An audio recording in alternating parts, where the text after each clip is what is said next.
The first question always actually begins with, "Can you hear me?"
Three 50 students appeared for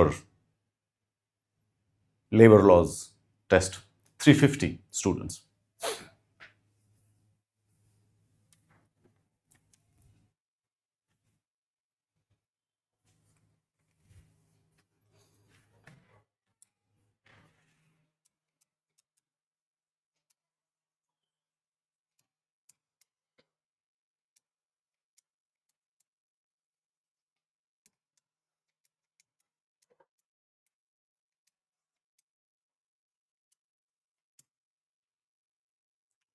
K. Rushan, Navneet, and Priyanka are the toppers of the test.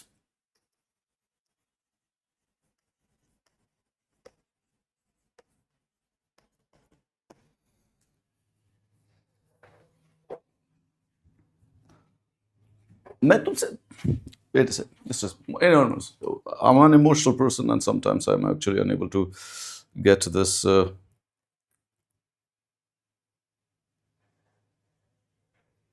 Wait a second. Just one moment. Just one moment, please. Just one moment.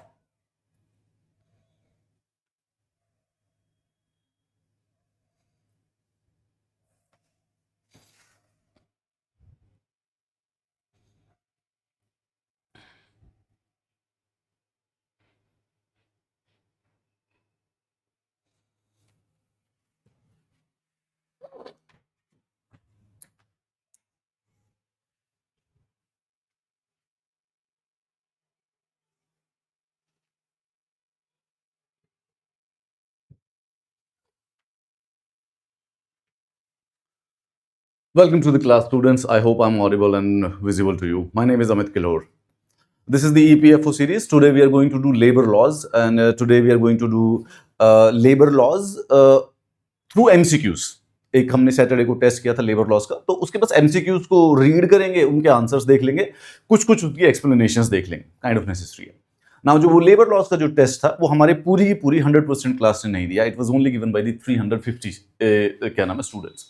ना हमारे पास जो बच्चे हैं basically वो 350 से ज्यादा हैं, तो इसका मतलब more than 40% of the class basically did not appear for the paper.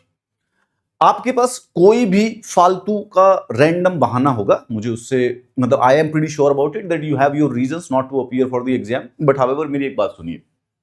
सुबह सुबह एक मेरा फ्रेंड है, he is on Reddit. Reddit पे उसने ये पोस्ट किया था. ठीक है, ये एक क्या नाम है, जो हमारा यूपीएससी का जो हम मेंटरशिप का प्रोग्राम लॉन्च कर रहे हैं, he is the mentor in that. ठीक है, हम मैं और ये दोनों के दोनों करने लग रहे हैं. ना इसने रेडिट पे ये पोस्ट दिया, मैं आपको पढ़ के बताता हूँ इसका मतलब क्या था. तो कई दिन पहले इसने रेडिट पे कोई पोस्ट किया था, तो उसका एक जूनियर था आईआईटी गुवाहाटी से, उसने रीच आउट किया और उसने कहा कि भैया there is a girl who approached me and what should I do. I asked him what your father do, he said कि सर वो टीचर हैं, उनके पास दिल्ली से यूपीएससी के प्रिपेयर करने के रिसोर्सेज थे, फादर के पास नहीं थे।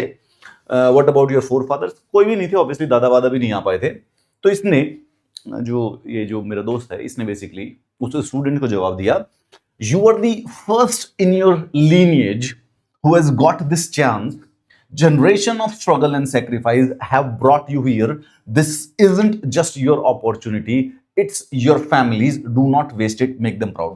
But the truth is that उसके बावजूद भी, despite knowing, वो उसके बावजूद भी रिलेशनशिप में घुसा, dropping her, receiving her, fighting with her, और इसी प्रोसेस में बेसिकली कई महीने बीत गए। And mind you, this was someone जो कि एक बार R1 P1 रेजोनेंस के और एलन के जो बैचेस थे वो टॉप करता था, incredible potential yet brought down by his own senses. The reality of the UPSC preparation and simultaneously EPFO कि बिगेस्ट एनिमी सिलेबस कभी भी नहीं होता है, स्लो सिलेबस या कभी काम नहीं किया, it's not even the competition, it's never the competition either, the enemy is within us, our lack of discipline, our distraction, our inability to say no. Remember this, calm mind is whatever, it's a single hour of discipline saves you months of the regret. So ये मेरे friend के द्वारा post किया गया था, तो इसके ऊपर काफी ज्यादा रिएक्शंस आए, ठीक है, बात को ध्यान से सुनने की कोशिश कीजिएगा। This person is going to actually coach you people, ये he would be put to the task, तुम लोगों को बेसिकली एक पाथ पे यूपीएससी प्रीलिम्स के लिए रखने के लिए। ये है, is from the IIT Guwahati and he has given 6 attempt. Now remember this very importantly, अब सुनिए इस बात को, इंपॉर्टेंट बात को सुनने की कोशिश कीजिए। अरे यार क्या गलत बटन दब गया टाइम से, don't lose the moment here, don't lose the moment. So the question is that, सबसे पहले ये जो आपने जो पोस्ट सुना, इसके दो पर्सपेक्टिव हैं, ठीक है, वो मैंने नीचे कमेंट्स में भी उसके कुछ पर्सपेक्टिव्स पढ़े थे। पहला पर्सपेक्टिव ये है कि जिंदगी सिर्फ और सिर्फ ये नहीं होती है, जिंदगी सिर्फ और सिर्फ ये नहीं है कि भाई मतलब सिर्फ और सिर्फ पढ़े जाओ, एग्जाम को बहुत बड़ी चीज मान लो और उसके बाद ये रिलेशनशिप लाइफ जीना ही छोड़ दो। एंड आई अंडरस्टैंड दैट, वो भी एक बड़ा वैलिड पर्सपेक्टिव है। लोगों ने इसके इसी जो पोस्ट था, इसके नीचे किसी ने कमेंट कर रखा था कि यूनाइटेड स्टेट्स ऑफ अमेरिका में या यूरोप में तो ऐसा नहीं होता कि भाई सब रिलेशनशिप्स या लड़की को छोड़ के या बॉयफ्रेंड को छोड़ के बेसिकली बहुत बड़ी सक्सेस हो जाती है। They are able to achieve great things, Nobel prize, research development and invent new things, even going through these things. तो हमारे यहाँ पे ही ऐसा क्यों है? And somebody try to basically insinuate कि ये जो पोस्ट है ये थोड़ा सा इंडियन कल्चर में सीप्ड इन है और जो कि विमेन को ब्लेम कर रहा है सक्सेस के लिए या अनसक्सेस के लिए। फर्स्ट ऑफ ऑल मैं कहना चाहता हूं कि देखो, ये जो पोस्ट था ये विमेन से रिलेटेड नहीं था, ये नहीं बता रहा था कि गर्लफ्रेंड हो गई उसकी इसलिए बेसिकली उस लड़के ने बेसिकली पेपर में तैयारी करनी छोड़ दी। Is talking about the distractions. Distraction कहीं से भी आ सकती है, कभी कभी वो रिलेशनशिप से आती है और कभी कभी वो बेसिकली मूवीज से, इंस्टाग्राम से, सोशल मीडिया से, स्पोर्ट्स से, आपके कोई पर्सनल लाइफ में दोस्त की कुछ क्या नाम है कलेश चल रहे हैं, और द फैमिली ऑल्सो, फैमिली से, even the financial stress. So it is talking only about the distraction. लेकिन कुछ लोग कहना चाह रहे थे कि सर ये ऐसा थोड़ी ना होता है कि हर बार सेक्रीफाइस, और ये विमेन, कई लोग रिलेशनशिप में भी सक्सेसफुल हो जाते हैं। You are absolutely right, कई लोग रिलेशनशिप में भी सक्सेसफुल हो जाते हैं। And another perspective about this post was कि we shall not make this exam as a fight for the generations. देखो क्या है यार, मेटाफोरिकली वो गलत है, it doesn't matter, but realistically main issue ये है कि तुम इंडिया में, भारत में पैदा हुए हो, यूएसए या यूरोप में नहीं। यूएसए और यूरोप में वो रिलेशनशिप या कुछ भी कलेशों के बाद भी वो जिंदगी जी लेते हैं, because there are unlimited resources. तो अगर वहां पे किसी का कोई एग्जाम नहीं होता, so there are exactly 50,000 more opportunities, the person will end up succeeding one way or the other. Bharat, आप चाहो या ना चाहो, आपका मन माने या ना माने, इज कॉम्पिटिटिव। हमारे यहां पर रिसोर्सेज कम है और कॉम्पिटिशन ज्यादा है। तो प्रॉब्लम यह है कि तुम में से जो भी डिस्ट्रैक्टेड होगा, you will not win. It's an unfair situation, but it is what it is. ये थोड़ी ना मैं कह रहा हूं कि अच्छी चीज है ये, but this is not in our hand to change it. This is unfair for you, for your family, for the world, for the humanity, for the society. This is not the correct way to live life, but I'm so sorry, that is the truth. Competition is high. तो जो ये post है इसकी एक relevance है to explain to you कि yes, living life is important, yes, relationships are important, and yes, you cannot design your life कि क्या करना है क्या नहीं करना है, and yes, you cannot make one exam as your end goal and your purpose of life, and you cannot start thinking like that कि जिंदगी में सारे के सारे ancestors और मेरी सक्सेस जो है वो पूरे के पूरे देश की सक्सेस होगी। However, my fellow students, sorry to tell it to you, but life is brutal, and very specifically in India life is far far far more brutal than you would expect. अगर आप लोग ऐसी normal चीजों से भी distract हो गए तो भी उसके बावजूद भी जो उसका एंड रिजल्ट है वो बहुत बुरा ही है. The people who are able to maintain that stoic focus on their exams wins in the long term in their life. I wish आप सब और मैं ऑस्ट्रेलिया, न्यूजीलैंड या यूरोप में पैदा हुए होते तो हमें इन चीज़ों की चिंता नहीं करनी पड़ती और हम अपने मायने में ज़िंदगी जी सकते थे. पर हम एक कॉम्पिटिटिव देश और कॉम्पिटिटिव सोसाइटी में पैदा हुए हैं जहाँ पे रिसोर्सेज इतने सारे हैं और जनता इतनी सारी है. तो ये अनफेयर है और इस अनफेयरनेस से जीतने के लिए तुम्हें डिस्ट्रैक्शन से. अब कमाल की बात देखो कि ये डिस्ट्रैक्शन वाला जो पोस्ट था ये बात सुबह ही बेसिकली मेरे दोस्त ने पोस्ट किया था और अब मैं जब चेक कर रहा था तो सिर्फ और सिर्फ 350 बच्चों ने बेसिकली पेपर दिया था. Where are the rest of the 50%? बाकी बचे हुए 50% कहां पे है?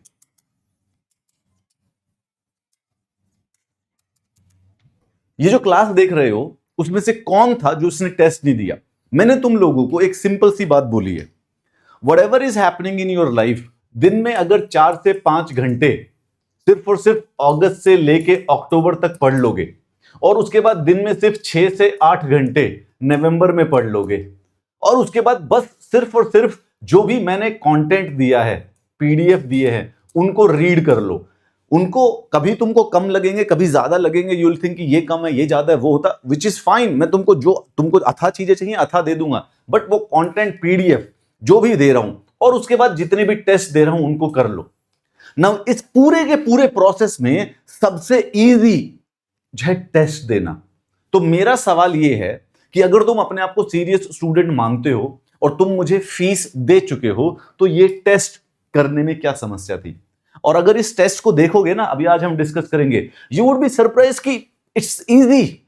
मतलब इस टेस्ट की यू वुड बी मतलब कई मतलब बनाने के बाद जब मैंने मेरे जो टीम ने जो टेस्ट बना के जब अपलोड कर दिया तो मैंने इस टेस्ट को खुद देखा तो मैं थोड़ा सा शर्मिंदा हो गया. मैंने कहा यार इतना आसान टेस्ट नहीं देना था बच्चों को, we need to create difficulties for them ताकि एग्जाम में ना हो. बट अब दे दिया जैसा भी दे दिया. मतलब it's an easy test. All you had to do was basically to come and attempt it and you didn't. The 50% of you didn't. Makes me sad. Why? Because the rule which shall be applied to my class, which shall be applied to my class should be कि जो बच्चा test ना देना लगातार 2 या 3, that person shall actually be asked to let go. उसको छोड़ देनी चाहिए क्लास. ये रूड नहीं है, ये होना चाहिए ऐसा. अगर आप कॉलेज में नहीं जाते हो ना तो कॉलेज में अगर आपकी कंसिस्टेंट अटेंडेंस बनी रहती है तो वो बेसिकली आपको छोड़ दे, पेपर नहीं देने देते.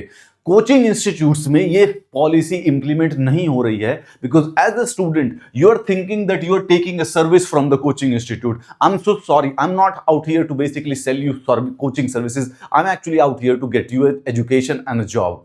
And I will start implementing कि जो बच्चा टेस्ट नहीं देगा और जिसने लाइव क्लासेस अटेंड नहीं की हैं shall actually be let go of the course. नहीं कोई उसमें फिर रिफंड विफंड नहीं मिलने वाला कोई भी. ऐसे तो मतलब फिर तो तुमको आदत पड़ जाएगी. ठीक है छुट्टी छोड़ दो तो चल दे, ऐसे तो सारे के सारे बच्चे चले जाएंगे. You should simply be let go. तुम पढ़ाई वैसे भी नहीं कर रहे हो तो मैं कौन सा हटा दूं? जब तुमने टेस्ट देना ही नहीं है तो उसके बावजूद मैंने हटा भी दिया नाम तो फिर बेसिकली क्या ही फर्क पड़ेगा? This shall be the policy of hours going forward. If I don't see the people writing test, either you give me a written email कि सर मैं टेस्ट इस वजह से नहीं दे पाया और इस दिन दे दूंगा, or either you leave the course. It's as simple as that. It's as simple as that.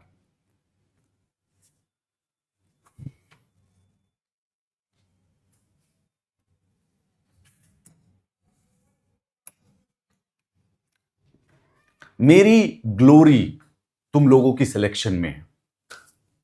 I want the people to basically clear the exam, get the job from my institute through my efforts.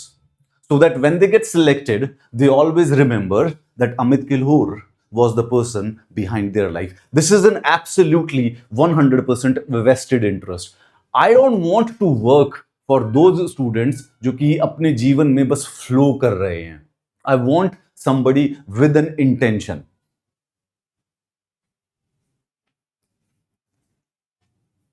मैं निराश हो गया, मतलब मैं सोचा था कि यार हम अपनी कम्युनिटी बना रहे हैं ऐसे बच्चों की जो कि बैठ के पढ़ेंगे, आएंगे टेस्ट तो देंगे ही। मैं अभी चेक करूंगा डेटा लाइव क्लासेस का भी, और जो भी लाइव क्लासेस भी नहीं अटेंड कर रहा होगा, मतलब हो सकता है कि उनके लॉगिन वॉगिन थोड़े से बंद होने स्टार्ट हो जाए, because what exactly is the point अगर तुमको नहीं करना है तो। चलिए, now barring that, besides after this ये इमोशनल कॉन्वर्सेशन होने के बाद, let's get going and slightly focus on what we are doing. This is multiple choice questions on the labor law. It's a very easy test, quite disappointing in the manner कि एक कोई भी बच्चा इसको आसानी से कर सकता था। अब हम क्या करेंगे, hi guys, okay, come back to the class, let's do it today. आज हमारी लेबर लॉज की क्लास है, ये टेस्ट हुआ था, इसके क्वेश्चंस को पढ़ते हैं, इसके आंसर्स को देखते हैं। आंसर्स को देखने का फायदा ये होता है कि कुछ चीजें याद हो जाती हैं, सॉल्व को गलत करने के बाद कुछ चीजें ज्यादा याद हो जाती है, और फिर साथ ही साथ एक्सप्लेनेशन पढ़ने के बाद तुम्हारा दिमाग और थोड़ा सा अच्छा हो जाता है। पर्पस हमेशा यही रहता है कि 2-3 एक्स्ट्रा क्वेश्चन को किस प्रकार से हम सॉल्व करें, that is the whole point of the competition. So let's actually try doing it.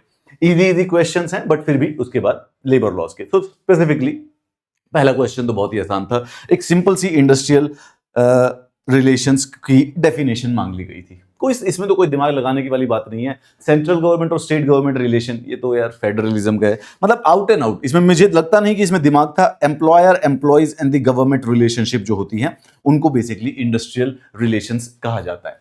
There are 3 things involved in this. सबसे पहले एम्प्लॉयर एंड एम्प्लॉइज, ये दोनों तो है ही है, इसमें तो कोई प्रॉब्लम की बात ही नहीं है। And then more important point is that कि इसके अंदर गवर्नमेंट भी थे। नाउ मैं जेन्युइनली मानता हूं कि ये क्वेश्चन थोड़ा सा ज्यादा कंफ्यूजिंग हो जाता अगर हम किसी सेकंड ऑप्शन में सिर्फ और सिर्फ एम्प्लॉयर और एम्प्लॉय ले देते।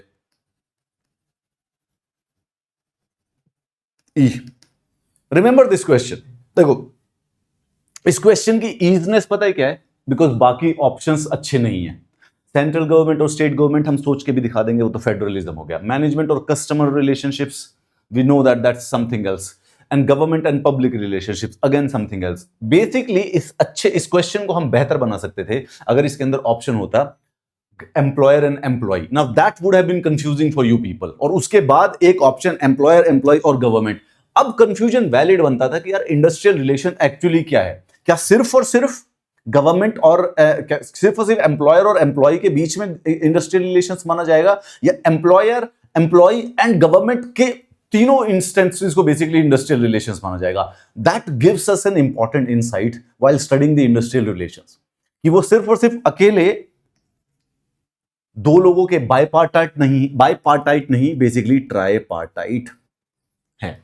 That is why solving these questions are important, because while reading it, we do read this interactions among employers, employees and government in an industrial setting. ये हम पढ़ते तो हैं, but to notice it कि industrial relations is not about 2 entities, it's actually about the 3 entities, is what is more important.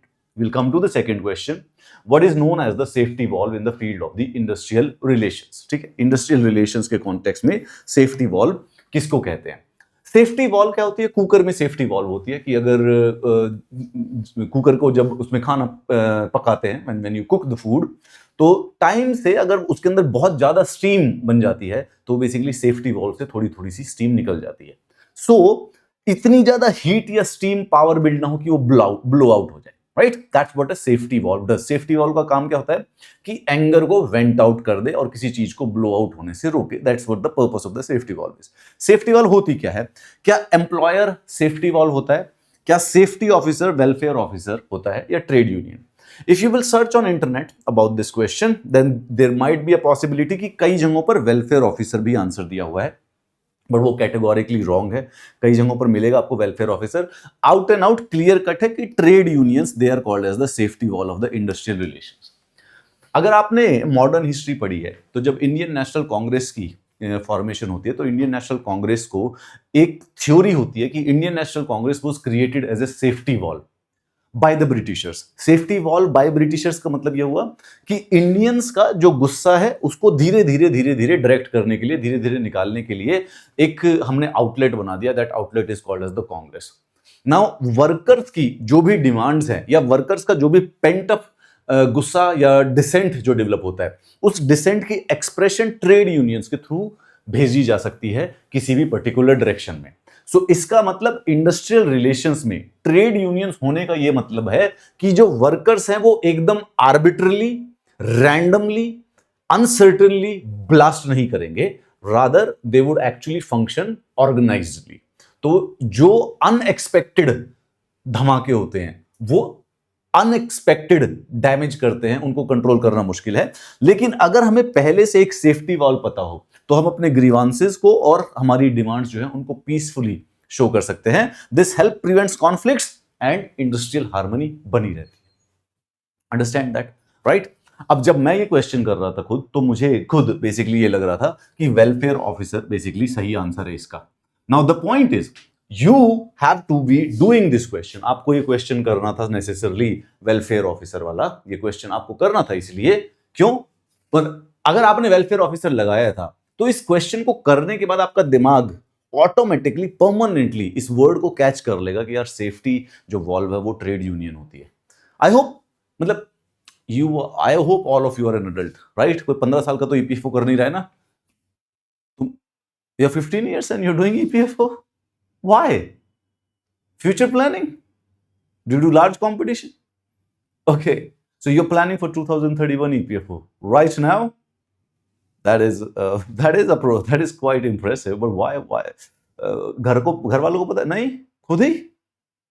That is very. I'm supportive of your stupidity. The point is that कि you all are adults. और सब adults हो तो तुमको पता, मैं importance थोड़ी ना बताऊंगा कि क्वेश्चंस करने की इंपॉर्टेंस क्या होती है। Which of the following can not be included under the purview of the industrial relations. अब ये बात को ध्यान रखना, हमेशा इंपॉर्टेंट वाली बात, जब भी क्वेश्चन करते वक्त आप कैन नॉट देखो, उसको एक्सेसिव, उसको लिखो, मार्क करो इस क्वेश्चन को। ये आपकी ये इंपॉर्टेंट ट्रिक है, लिखो इसको। ये मेरी तरफ से एक सजेशन है आपके प्रीलिम्स के अंदर, प्रीलिम्स को अटेम्प्ट करते हुए मेरा फर्स्ट सजेशन, फर्स्ट एडवाइस क्या, कि भाई जब भी क्वेश्चन को पढ़ते वक्त आपको वहां पे दिखे नो लिखा हुआ, तो यू उसको कैटेगोरिकली ऐसे मार्क करना है पेन से। उसको पढ़ना नहीं, उसको सॉल्व नहीं करोगे जब तक उसको गोला नहीं लगा दोगे नॉट और कैन नॉट के ऊपर। सवाल यह है कि इंडस्ट्रियल रिलेशंस में क्या नहीं आता है। इजी क्वेश्चन है यार। ट्रेड यूनियन ठीक है आता है, एम्प्लॉयर और ट्रेड यूनियन लॉजिकली है, बट एम्प्लॉयर्स और कस्टमर्स का जो ट्रेड यूनियन में नहीं, मतलब बनता नहीं इंडस्ट्रियल रिलेशंस का। और बाकी स्टेट, एम्प्लॉयर और ट्रेड यूनियन, ये तो ऊपर अभी हमने डेफिनेशन पढ़ी है, इंडस्ट्रियल रिलेशंस की डेफिनेशन है, ठीक है। सो this is it, quite an easy question. Absence of strikes and lockout is an indicator of. अगर स्ट्राइक नहीं हो रहे हैं, लॉकआउट नहीं हो रहे, तो इस चीज का, ये किस चीज का इंडिकेटर है? आसान क्वेश्चन लग रहा है सुनने में, पर मैं अगर चाहता तो मैं फ्रेंडली वाला, देखो डिस्टर्ब तो हो ही नहीं सकता, चलो डिस्टर्ब का तो मतलब स्ट्राइक और लॉकआउट है, स्ट्राइक नहीं है, लॉकआउट नहीं है, तो मुझे तो लग रहा है इन दोनों को बेसिकली लगाया जा सकता है। I think we can actually put both. Even friendly industrial relations होंगे तभी तो स्ट्राइक और लॉकआउट एब्सेंट है। बट यहां पे this is what the nuance and the concept is, nuance and concept. अब अगर इसको हम सीधा ईपीएफओ 30 नवंबर पे सॉल्व करेंगे तो हमारा डब्बा होना गोल जरूरी है, हम जाके दीवार पे टकराने ही वाले हैं। ये एक इंपॉर्टेंट चीज बता रहा है कि एम्प्लॉयर और एम्प्लॉई, यानी कि जो ट्रेड यूनियंस हैं, वर्कर्स जो हैं, ये दोनों फ्रेंड नहीं है। ये दोनों पीसफुल हो सकते हैं लेकिन फ्रेंड नहीं हो सकते। जैसे इंडिया और पाकिस्तान के बीच में पीसफुल रिलेशंस बने हुए होते हैं, फ्रेंडली नहीं होते हैं, right? The thing is that कि दे आर एंटागोनिस्टिक। जरूरत पड़ने पर ये एक दूसरे के साथ अपोजिशन में डेफिनेटली हो सकते हैं, बट अगर नहीं है at given point of moment, इसका मतलब सब पीस बनी हुई है, फ्रेंड नहीं है ये एक दूसरे के। दो ट्रेड यूनियन फ्रेंडली रिलेशंस पर हो सकती है, क्योंकि फिर फ्रेंडली रिलेशंस पर होंगी तो अगर इनके बीच में लड़ाई भी हो जाएगी तो हो सकती है, which is fine, but in दोनों के इंटरेस्ट जो है उसके बावजूद भी अलाइंड रहेंगे। फ्रेंड्स का कॉन्सेप्ट क्या है? फ्रेंड्स का कॉन्सेप्ट ये है कि even after fighting between the friends your interest are the same. Whereas अगर अलग अलग इंटरेस्ट हैं एम्प्लॉयर के और क्या नाम है, एम्प्लॉई के, तो बेसिकली इसका मतलब peaceful relation is more appropriate answer in this situation. When there are no strikes, the government's strategy in maintaining industrial relations in India is license fair, total intervention, required intervention. ये question हमने class में नहीं करा था, ये हमारे notes में भी नहीं था, या पता नहीं नोट्स में होगा भी, ये मैंने नहीं पढ़ा है, नोट्स में हो भी सकता है, बट द पॉइंट इज इसको खुद ही दिमाग लगा के कर सकते हो। लाइसेंस फेयर का मतलब है जीरो इंटरवेंशन। अब देखो इन्होंने दिमाग लगा दिया ज्यादा, वैसे यहां पे लिख सकते थे जीरो इंटरवेंशन, लेकिन नहीं लिखा, इन्होंने नया वर्ड यूज कर लिया, licence fair. Total intervention, 100% intervention, required intervention. ना दिमाग लगाते, मतलब अगर थोड़ा सा ना भी सोचोगे तो भी क्या करती है गवर्नमेंट यार, ऐसा तो है नहीं कि बिल्कुल कोई लेना देना ही नहीं है इंडस्ट्रियल रिलेशन से, और ऐसा भी नहीं है कि भाई सब सर पे ही बैठी रहती है सबके। रिक्वायर्ड है, जब जरूरत पड़ेगी तो इंटरवीन करेंगे, नहीं तो नहीं करेंगे। It's a question which you don't need to study, you just need your ears to be pointed in the correct direction. Yes. Right? चलिए, bipartite industrial relations include relations between, यहां पर देखिए bipartite industrial relations include relations between, important है। अभी हमने ऊपर पढ़ा है कि इंडस्ट्रियल रिलेशंस में 3 एंटिटीज इन्वॉल्व हैं, पर यहां पे पहले से ही बोला है कि बायपार्टाइट का मतलब क्या हुआ। नाउ बायपार्टाइट का मतलब मैनेजमेंट और यूनियन, यूनियन और government, management and government, management government and union. ये तो गलत है, ये तो वैसे ही गलत हो जाएगा, गवर्नमेंट एंड यूनियन, ये गवर्नमेंट एंड यूनियन कर रखा है।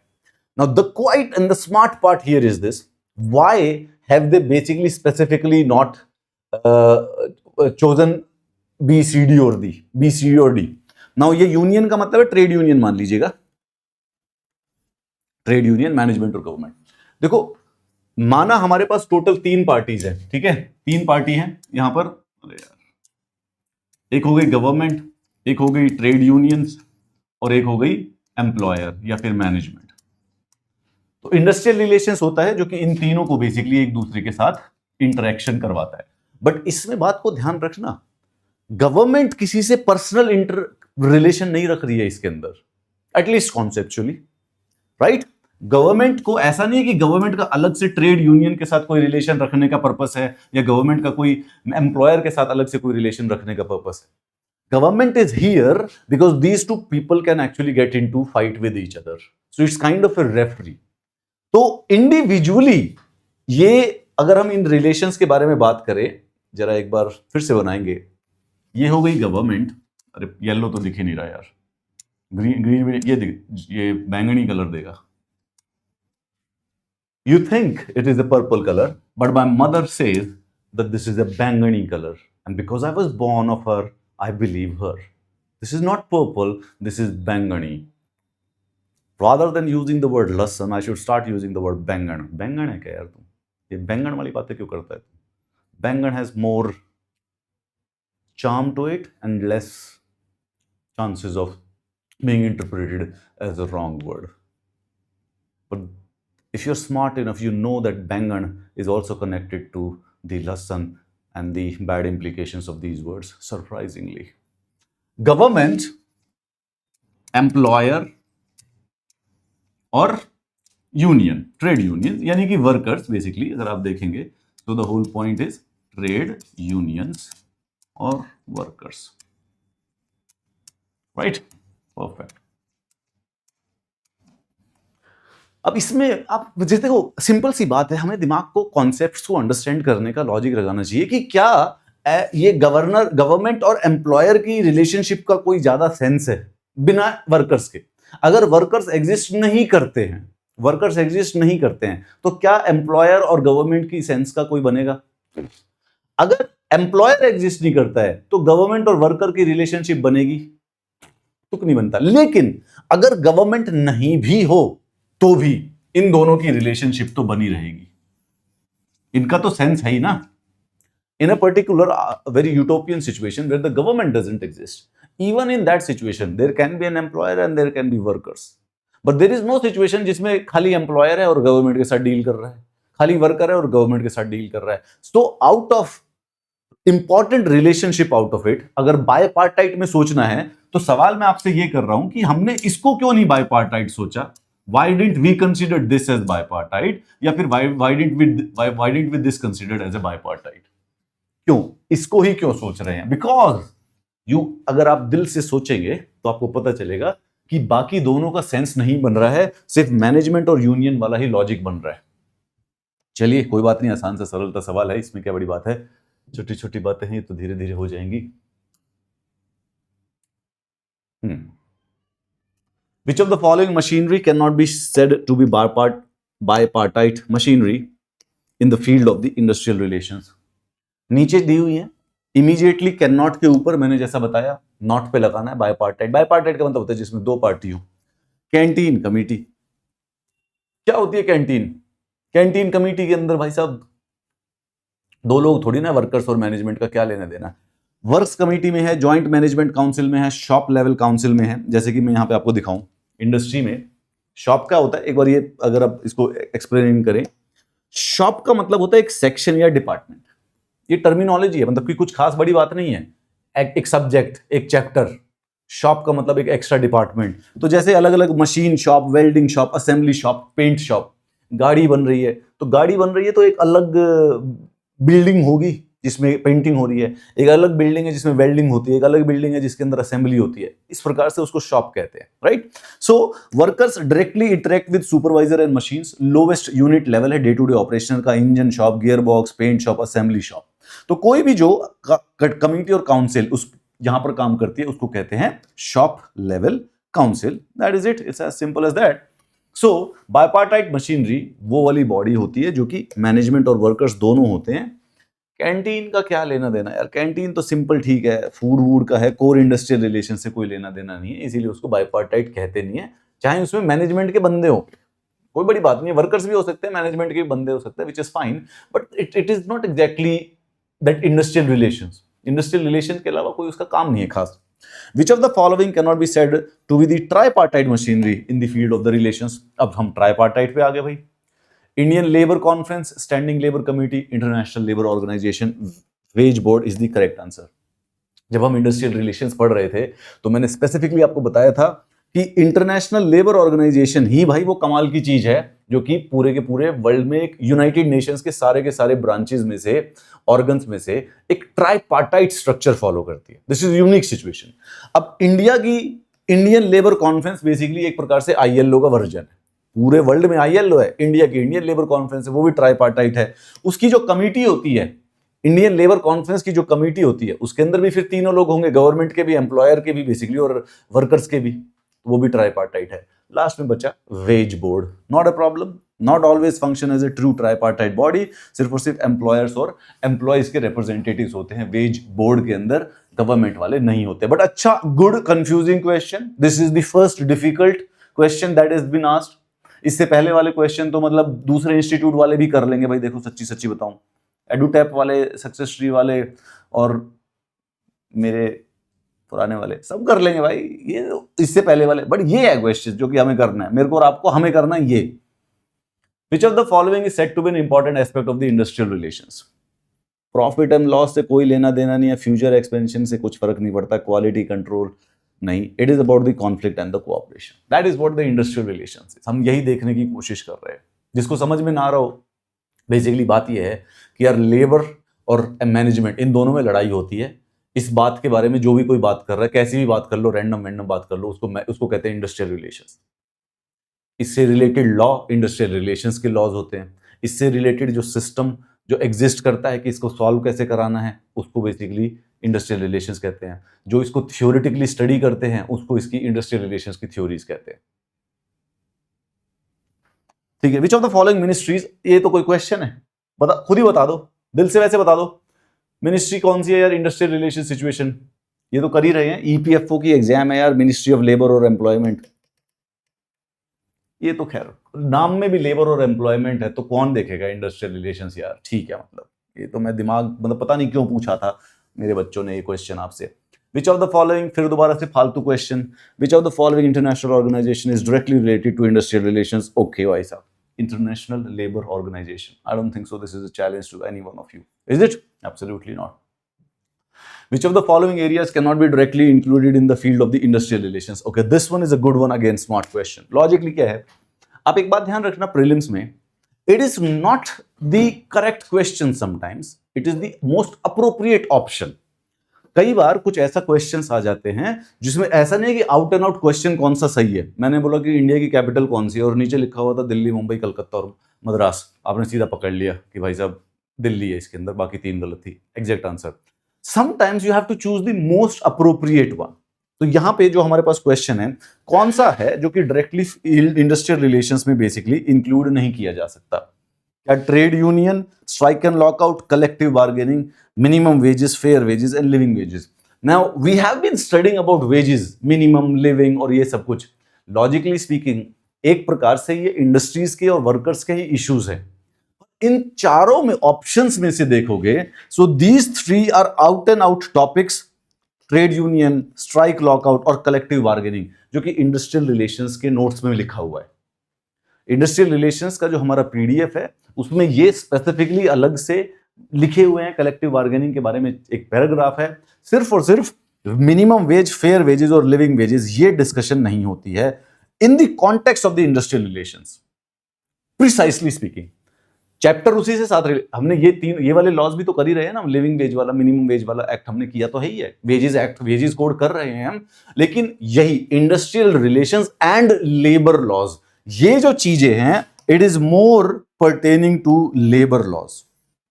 I think this is a very very good confusing question and which shall actually, मतलब आपने गलत किया और सही किया उससे कोई फर्क नहीं पड़ता, बट हाँ इससे हेल्प रहेगी. Which of the following legislation cannot be included in the category of the industrial relations? ये किया जा सकता है आराम से. इन तीनों के नाम सुन के ही एहसास होगा कि इंडस्ट्रियल रिलेशन से हैं. क्यों? क्योंकि एक के में तो इंडस्ट्रियल डिस्प्यूट एक्ट नाम है, दूसरे का नाम ट्रेड यूनियन है, तीसरे का इंडस्ट्रियल नाम है अलग से ही. तो इन तीनों के नाम ही तुमको बता रहे हैं यार. एक इक्वल रेम्यूनरेशन एक्ट, अगर तुम नहीं भी सोच पाओ तो दिमाग में लगाओगे. इक्वल रेम्यूनरेशन का मतलब क्या होता है यार? बराबर की सैलरी देनी है लड़कियों को और बराबर की सैलरी देनी है लड़कों को. Not, this is related to labor but not related to industry at all. Most appropriate ये, but ये आसानी से आ सकता था, मतलब बहुत दिमाग नहीं लगाते तो ये बेसिकली मोटा मोटी सोचा जा सकता था. Which of the following is not included under industrial relations policy of a country? This question is related to the earlier one. As in, यहां पर भी वो वेजेस का जो कॉन्सेप्ट है, वेजेस के डिटर्मिनेशंस जो हैं, किस बेसिस पे वेजेस को डिटरमिन करना चाहिए, उसके प्रिंसिपल्स क्या होने चाहिए, वो इंडस्ट्रियल रिलेशंस में नहीं आता है. It is more about labour welfare. दो कॉन्सेप्ट्स हैं, इनको अब हमें दिमाग में अपना अलग अलग करना है अंडरस्टैंड करने के लिए कि वेजेस भाई लेबर वेलफेयर से रिलेटेड होती हैं. Trade union, industry, industrial standing orders, ये चीजें अलग हैं. तो ट्रेड यूनियन और कलेक्टिव बार्गेनिंग, स्ट्राइक और लॉकआउट और वर्कर्स की पार्टिसिपेशन, ये हो गया industrial relations.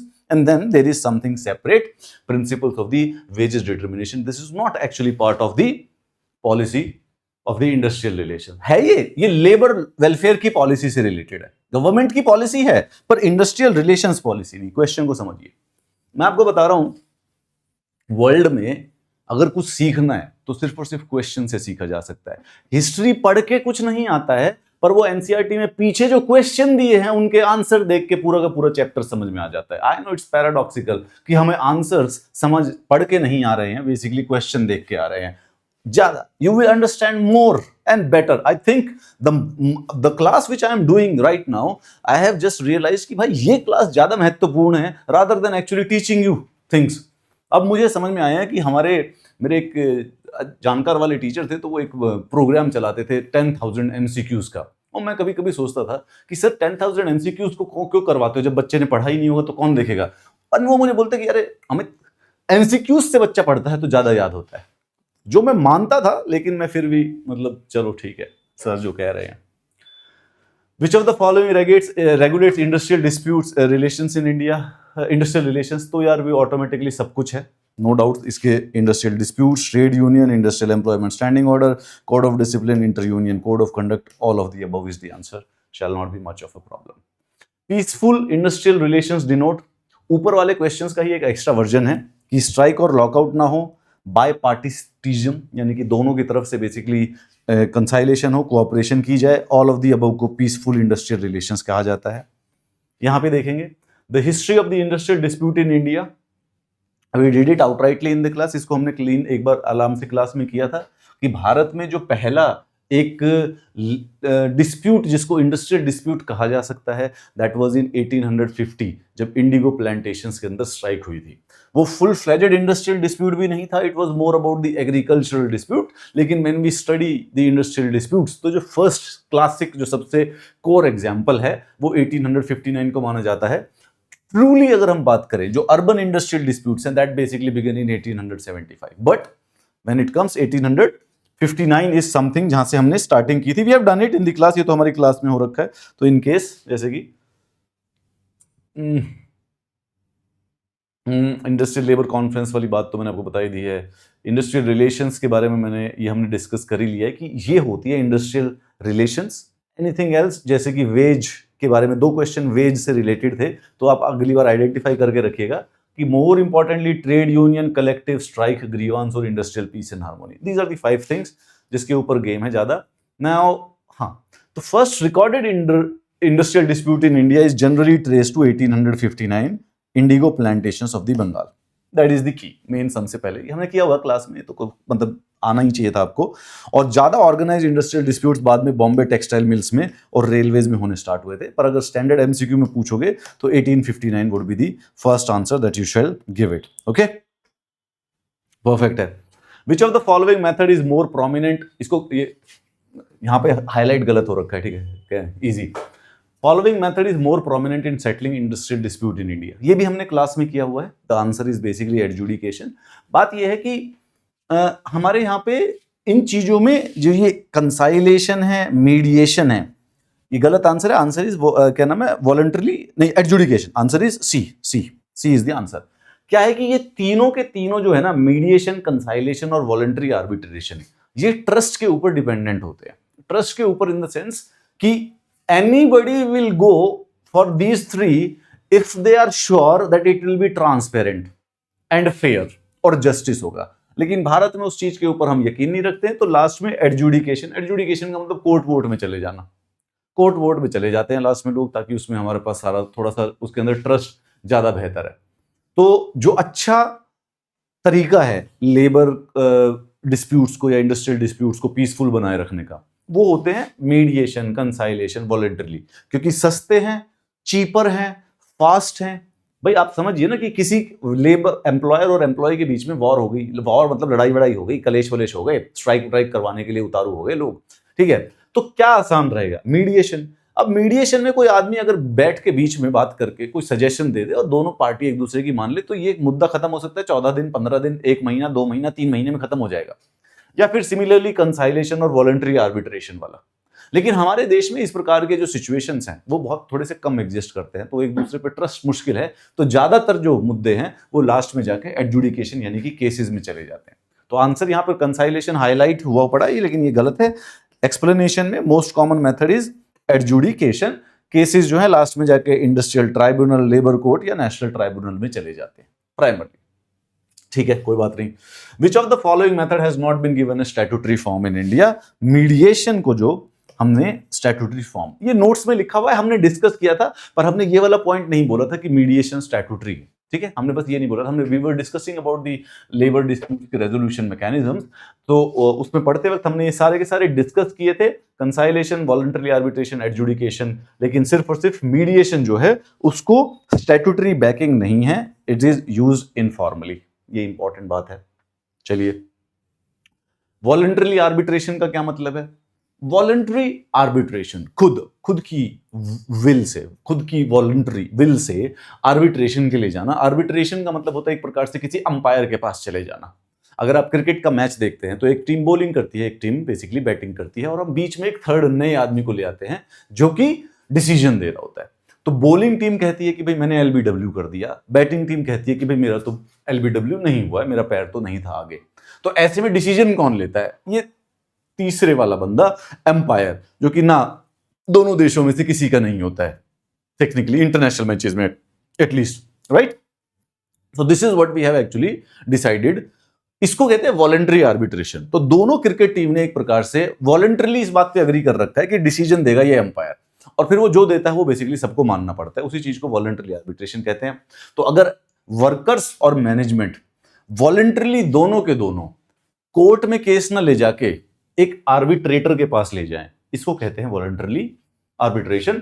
Giving an award bye a third person, तीसरा बंदा मतलब थर्ड एंटिटी, ऐसा नहीं है आदमी ये घूम रहा है, जज होगा या तीसरी कोई कमिटी होगी पहले से डिसाइड, म्यूचुअली अग्रीड अपॉन, दोनों की दोनों पार्टी ने खुद अग्री किया है कि हम ऐसा करेंगे, और उसके बाद जाके उसका सॉल्यूशन, वो जो लेगा सॉल्यूशन वो मानना पड़ेगा। एक भी नहीं मानी तो कैंसिल है, ठीक है। वॉलंटरी का मतलब दोनों को मानना जरूरी है। अगर मैनेजमेंट वाले बोल रहे हैं कि यार एक काम करो, कोर्ट केस नहीं करते हैं, एक आर्बिट्रेटर बुला लेते हैं, और वर्कर्स बोल रहे हैं कि नहीं, वर्कर्स बोल रहे हैं कि आर्बिट्रेटर बुला लो, मैनेजमेंट बोली नहीं, तो फिर तो नॉर्मल एडजुडिकेशन केस कर लो भाई, फिर ठीक है। अब जो दोनों में से कोई नहीं मान रहा तो लास्ट में उसको कहते हैं इनवॉलेंटरली एडजुडिकेशन। एडजुडिकेशन का मतलब इनवॉलेंटरी है, ठीक है, क्योंकि कोर्ट में कोई भी एक बंदा जा सकता है, दोनों की जरूरत नहीं है। आर्बिट्रेशन में you need the consent of two people, दोनों के दोनों लोगों को जाना पड़ेगा। Voluntary arbitration, reference of the dispute by an appropriate government to an arbitrator appointed by the appropriate, अरे आंसर पढ़ दिया मैंने। कंपल्सरी आर्बिट्रेशन क्या होती है? कंपल्सरी आर्बिट्रेशन का यह मतलब है दोनों पार्टी मानी नहीं है लेकिन गवर्नमेंट ने ऑर्डर दे दिया है कि भाई बकवास मत करो दोनों के दोनों, ठीक है, जाके बात करो उनसे। ये बेसिकली इस प्रकार से है कि किसी दो बच्चे लड़ाई कर रहे थे, दोनों से पूछा, कुछ कुछ मानने को तैयार नहीं हुए, तो पेरेंट ने एक सॉल्यूशन दिया है सिंपल सा कि तुम्हें वहां पे जाना पड़ेगा और मम्मी को जो बात बताओ, जो वो कहेंगी वो सच है। सीधी बात है, बिल्कुल एकदम कंपल्सरी। तो कंपल्सरी का मतलब अब थर्ड पार्टी जो कि एम्प्लॉयर और वर्कर जिसको दोनों की बातें माननी पड़ती है, दैट इज कंपल्सरी आर्बिट्रेशन, ठीक है। कंपल्सरी आर्बिट्रेशन में गवर्नमेंट ने ऑफिशियली बोला कि ये करना पड़ेगा तुम लोगों को, करो फिर। और अगर उसके बावजूद भी है तो लास्ट में बचा हुआ एक एडजुडिकेशन है, केस में चले जाओ, सिंपल वाली बात है। Compulsory arbitration. कंसाइलेशन, कंसाइलेशन क्या होता है? In which a third person mediates persuades the party to come to an amicable statement. अब यहां पे फर्क क्या है आर्बिट्रेशन के अंदर और कंसाइलेशन में, फर्क क्या होता है? अच्छी बात है, मौका मिला इसको समझ लेते हैं, एक बार जरा मौका मिला है तो समझ लेते हैं। एक तो हो गया आर्बिट्रेशन। आर्बिट्रेशन के अंदर दो ऑप्शन है, एक तो वॉलंटरी और एक हो गया कंपल्सरी।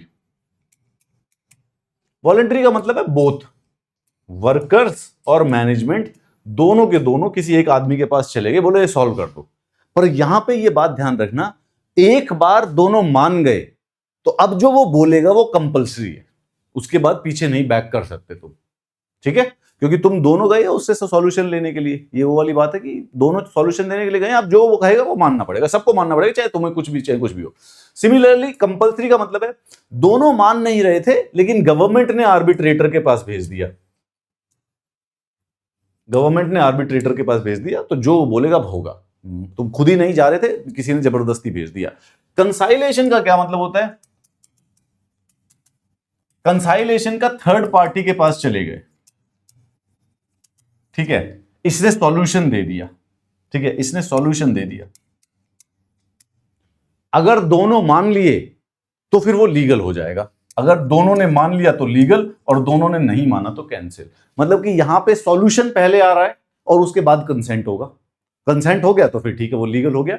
यहां पे पहले कंसेंट है और उसके बाद सॉल्यूशन है, ये दोनों के बीच में एक इंपॉर्टेंट फर्क है।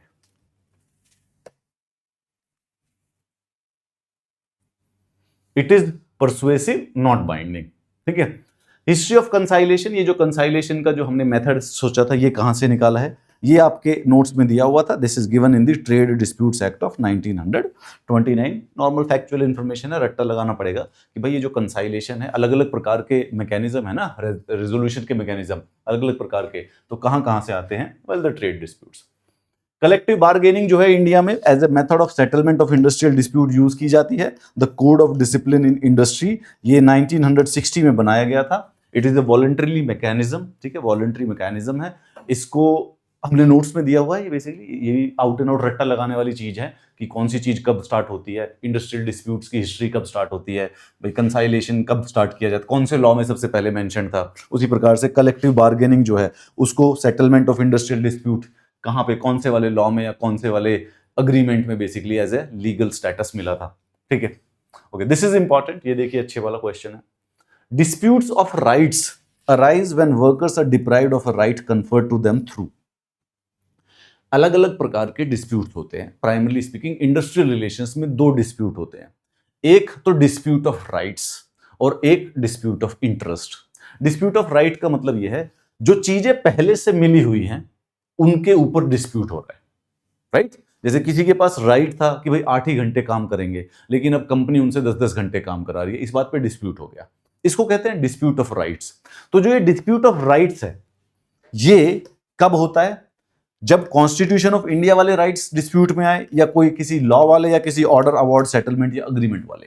बेसिकली वर्कर्स और लेबरर्स को जो भी राइट्स मिले हुए हैं कहीं से भी मिले हों, अगर उन पे डिस्प्यूट हो गया तो बेसिकली उसको डिस्प्यूट ऑफ राइट्स कहते हैं। ये सिंपल सी बात है। ये क्या हुआ, आगे वैसे क्वेश्चंस में दोनों में और एक्सप्लेनेशन आएगी। दो डिस्प्यूट होते हैं कई प्रकार के, दो disputes of rights and interest.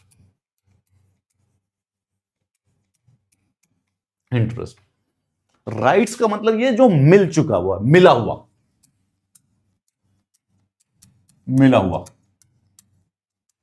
और ये जो है चाह,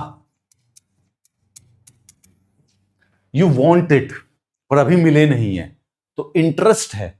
लेकिन अभी क्या नाम है, वर्कर्स के पास नहीं है। वर्कर्स को चाहिए कि भाई साहब 5 दिन का काम हो जाए 6 दिन की बजाय। This is the interest of the workers, it has not been met. Workers को बोनस एक्स्ट्रा कोई मिल जाए किसी प्रकार से। अगर राइट वाला है तो राइट वाला डिस्प्यूट हो जाएगा कि जो जितना मिलना था उतना भी नहीं मिल रहा। लेकिन अगर ज्यादा मिलने की चाह है कि दे आर लाइक यार ये सिर्फ और सिर्फ 8.33 क्यों होता है, ये तो 16.66 होना चाहिए, राइट, डबल करो बोनस को।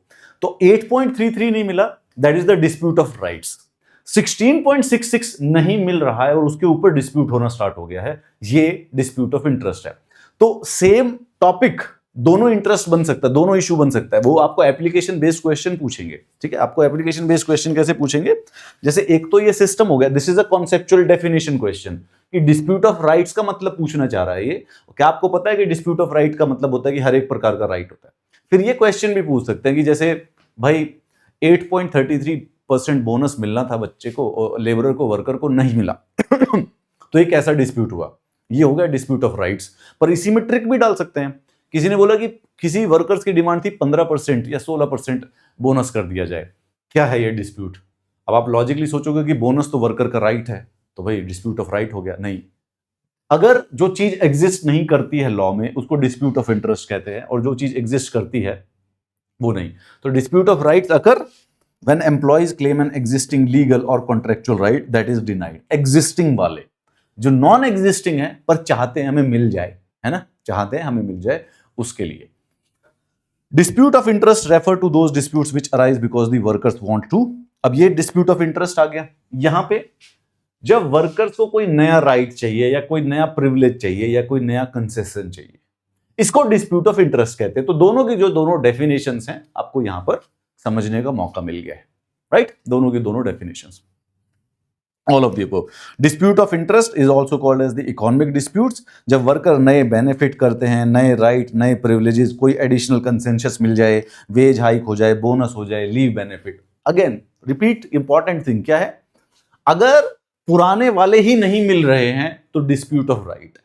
मतलब कि इस चीज को एनालाइज करेंगे ना, अगर आप कहीं पर एक आर्बिट्रेटर बन के जाओ, अब आपको सपोज कीजिए आर्बिट्रेटर बने हो, तो आप इमीडिएटली ये वाली बात जानना चाहोगे कि किस प्रकार का डिस्प्यूट है।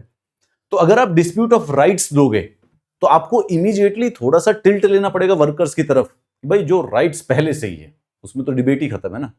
बोनस कितना दिया तुमने सर, 5%, कितना होना चाहिए 8.3, तो ये तो डिबेट ही खत्म हो गया, क्यों नहीं है।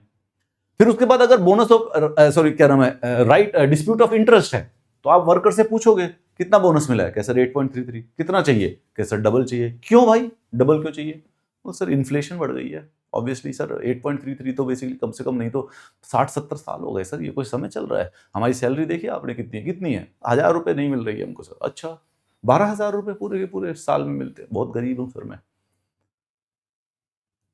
मुझे भी कोई आर्बिट्रेटर चाहिए यार। भगवान ने गरीबी मुझे पता नहीं क्यों बनाई है, मेरे ख्याल से भगवान ने भी नहीं बनाई है, बनाई भगवान नहीं है बेसिकली, मतलब नहीं भी बनाई हो भगवान ने शायद, लेकिन भगवान ने बनाई क्योंकि भगवान के कुछ गरीब दोस्त भी थे। भगवान श्री कृष्ण के दोस्त थे सुदामा जी, तो इसका मतलब भगवान को पता तो था कि गरीबी होती है, और खुद श्री राम भी बेसिकली कई गरीब लोगों से मिले थे।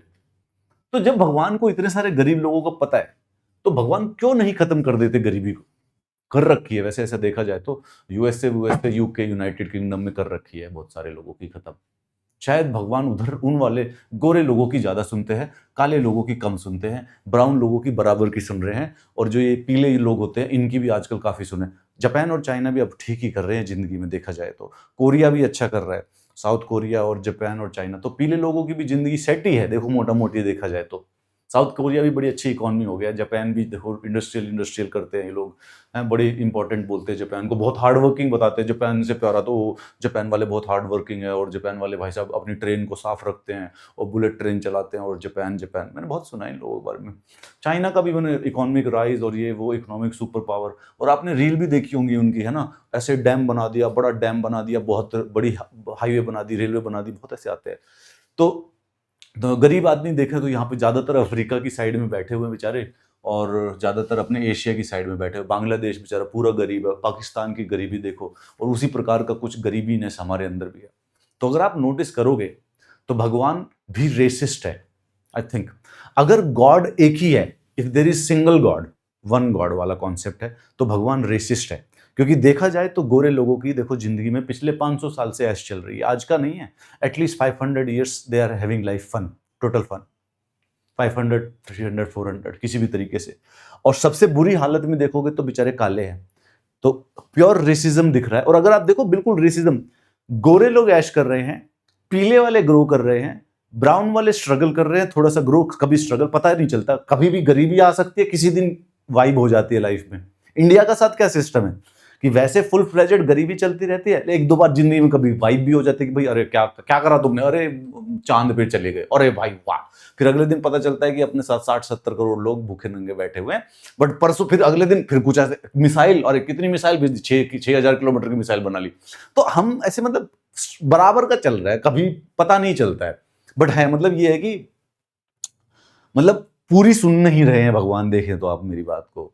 और सबसे बुरे है तो I believe if there is a single god then it has to be a racist god, क्योंकि कलर स्पेक्ट्रम में, रेसिज्म के स्पेक्ट्रम में हम क्लियर कट देख सकते हैं भगवान किसको प्रेफर मार रहे हैं, ठीक है। दूसरा, और अगर मल्टीपल गॉड्स होते हैं, लेट्स से कि देखिए सिंगल गॉड नहीं है, मल्टीपल गॉड्स हैं, तो भाई फिर गोरे लोगों का जो गॉड है वो ज्यादा अच्छा निकल रहा है। फिर हमारे वाले जो गॉड है वो बेसिकली थोड़े से मतलब we'll have to like talk to them again, we got to like figure it. मुझे मंदिर जाना पड़ेगा इस क्लास के बाद में, I am going to mandir and talk to the person. मैं साफ साफ सीधी बात करूंगा, मैंने कहा सर अज्यूमिंगली आप लोगों के पास बराबर की पावर होनी चाहिए, और अगर बराबर की है तो मे बी हमारी गरीबी को तुम थोड़ा बहुत, अगर आई एम नॉट सेइंग कि I need Ferrari or Porsche, maybe BMW, slight, maybe the entry level BMW, nothing more. I'm not asking a lot from you people. You're God, you have like unlimited, you can probably give it to me. आते रहते हैं यार, ख्याल आते रहते हैं मेरे भाई, कोई बात नहीं। आइए, The Court of Inquiry under the Industrial Disputes Acts of 1947 will conclude the proceeding within the periods of the 6 months. ठीक है, नोट्स में है ये आपके, it's a very simple straight forward याद करने की क्वेश्चन है कि इंडस्ट्रियल डिस्प्यूट्स हो जाते हैं तो उसको सॉल्यूशन करने के अलग अलग तरीके हैं, राइट। जैसे कि कंसाइलेशन हो गया, एडजुडिकेशन हो गया, कंपल्सरी आर्बिट्रेशन, वॉलंटरी आर्बिट्रेशन हो गया। उसी तरीके से एक तरीका कोर्ट ऑफ इंक्वायरी भी है। Court of inquiry industrial dispute को नहीं सॉल्व करता है, बट सिर्फ और सिर्फ फैक्ट फाइंडिंग को करता है। तो अगर कोई कोर्ट ऑफ इंक्वायरी बनाई जाती है तो 6 महीने के अंदर अंदर उनको अपनी रिपोर्ट सबमिट करनी पड़ती है, राइट। अगर अनटिल कोई अप्रोप्रिएट गवर्नमेंट जो है उसको एक्सटेंड ना कर सकते, but 6 period is basically the time, not a problem. Board of conciliation under the industrial dispute में कंसिस्ट ऑफ 3 और 5 पर्सन। ये नॉर्मल लॉजिकली बात है, आपको मैं बता देता हूं। यहां पे इंडिया में जो कंसाइलेशन है,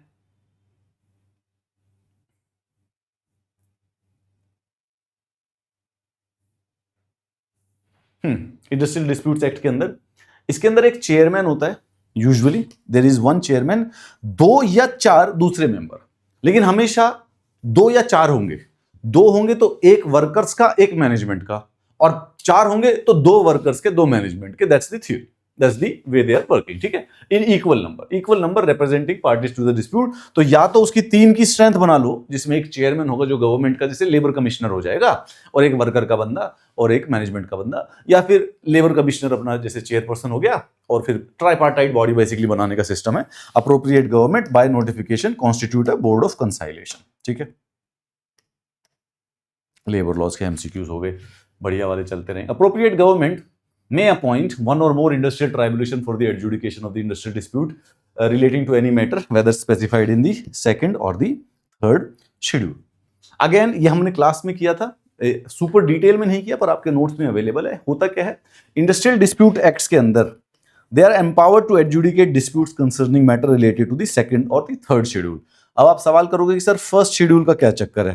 फर्स्ट शेड्यूल का क्या चक्कर है बेटा, देखो मैं बता देता हूं। आज जो इंडस्ट्रियल डिस्प्यूट एक्ट है 1947 का, उसमें पीछे जब अपना लॉ खत्म हो जाता है तो पीछे कुछ लिस्ट लगा देते हैं, उन लिस्ट को शेड्यूल्स कहते हैं। Second schedule, third schedule. अब सेकंड शेड्यूल्स में वो इश्यूज हैं जो कि लेबर कोर्ट के अंडर आते हैं, थर्ड शेड्यूल में वो इश्यूज हैं जो कि इंडस्ट्रियल ट्राइब्यूनल्स के अंदर आते हैं, एंड फर्स्ट शेड्यूल्स में वो हैं जो कि पब्लिक यूटिलिटी सर्विसेज होती हैं। ठीक है, तो first schedule which government declares eight public utility services, यहां पे स्ट्राइक और लॉकआउट जो है वो स्ट्रिक्टली रेगुलेट किए जाते हैं। इनके अलावा बेसिकली फंडा क्या है कि इंडस्ट्रियल डिस्प्यूट्स एक्ट बनाया गया है और उसमें अलग अलग चीजों के सॉल्यूशन के लिए हमने अलग अलग काम कर रखा है। पीछे शेड्यूल है तीन सबसे इंपॉर्टेंट वाले। पहले वाले शेड्यूल के अंदर पब्लिक यूटिलिटी सर्विसेज दे रखी है कि इसमें जो लिख रखा है हमने पहले शेड्यूल में, इनके ऊपर ऑटोमेटिकली सारे रूल अप्लाई नहीं होंगे। यहां पे स्ट्राइक्स जो है ऐसे रैंडमली कोई भी आसानी से नहीं कर सकता। सेकंड शेड्यूल में जो इशू लिखे हुए हैं ये वाले इशू लेबर कोर्ट के पास ले जाओ। थर्ड वाले शेड्यूल में जो इशू लिखे हुए हैं ये वाले इशू इंडस्ट्रियल ट्राइब्यूनल के पास ले जाओ। सिंपल सी बात हुई। आइए देखते हैं। जैसे फर्स्ट शेड्यूल के अंदर railways, post, telegraph, telephone, wireless broadcasting, power, light और वाटर, सैनिटेशन, डिफेंस एस्टेब्लिशमेंट, कोई भी जिसको गवर्नमेंट पब्लिक यूटिलिटी मान दे। तो मतलब कि ये लोग रैंडम स्ट्राइक नहीं कर सकते भाई। रेलवेज के जो कर्मचारी हैं ऐसे नहीं मुंह उठाए और चल गए स्ट्राइक करने, क्योंकि ये first schedule of industrial dispute act में आते हैं। सिमिलरली कोई भी देख लो, इंपॉर्टेंट चीजें होती हैं कि अगर ये रुक जाएं तो देश ठप पड़ जाता है। रेलवे वाले भाई पता चला रेलवे के सारे ड्राइवर छुट्टी पे चले गए, ठप पड़ जाएगा मैटर। टेलीफोन वाले लोग सबके सब ठप पड़ जाएगा। एयरटेल वाले सारे के सारे सब कुछ छोड़ छाड़ के चले गए, चीजें ठप पड़ जाए। ऐसी इंपॉर्टेंट पब्लिक यूटिलिटी, ऐसी कोई चीज जो कि पब्लिक यूटिलिटी हो। भाई मोबाइल फोन बनाने वाली कंपनी या फिर बाइक बनाने वाली कंपनी या गाड़ी बनाने वाली कंपनी ये स्ट्राइक पे जाती है तो जो उसका वर्स्ट के सिनेरियो ये है कि भाई गाड़ी कम बनेगी और जो गाड़ी खरीदने जा रहा है वो आदमी के लिए थोड़ी सी प्रॉब्लम हो जाएगी। लेकिन पूरे महीने में कितने लोग गाड़ी खरीदते हैं? 5 लाख। पूरे महीने में 2 लाख। पूरे महीने में कितने खरीदते हैं हमारे देश में? हमारे देश में अप्रोक्सीमेटली 4 लाख गाड़ी खरीदते हैं लोग। ठीक है, 3 से 4 लाख गाड़ी खरीदते। शायद साल की 30 to 40 लाख गाड़ियां बिक रही है ना। हाँ, साल की 30 से 40 लाख गाड़ियां हमारे देश में बिकती हैं, तो लगा लो उसी हिसाब से मोटा मोटी जाके 3 से 4 लाख गाड़ियां बिकती हैं। तो ठीक है, अगर स्ट्राइक हुई है और सिर्फ एक ही कंपनी में हुई है, सपोज करो सिर्फ और सिर्फ मारुति सुजुकी में हुई है, तो मारुति सुजुकी महीने की कितनी गाड़ियां? महीने की 2 लाख गाड़ियां बेचता मारुति सुजुकी। तो स्ट्राइक हो गई, एक ही प्लांट में होगी, एक ही स्ट्राइक हुई है, तो जितनी भी होगा भी तो मोटा मोटी क्या 10-15 हजार गाड़ी कम बनेगी, और क्या होगा? इससे ज्यादा तो कुछ नहीं हो सकता। तो ऐसे वो कर लो, उनको कर लो। बट अगर भाई क्या कहते हैं, फोन वाले, टेलीफोन वाले बंद करके चले गए, रेलवे बंद हो गई, तो ऐसे प्रॉब्लम है। तो यहां पे first schedule public utility services, second schedule labour court में जाना है, राइट्स, स्टैंडिंग ऑर्डर्स या डिसमिसल से related. Third schedule industrial tribunal में wage allowances, hours of worker, retrenchment या क्लोजर वाले जो इश्यूज होते हैं। ठीक है, सो ठीक है, बाकी कुछ बड़ी बड़ी बातें नहीं है, छोटी छोटी बातें हैं, कोई बात नहीं।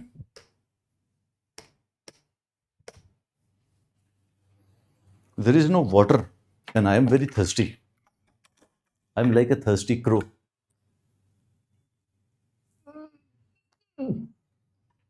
Ah.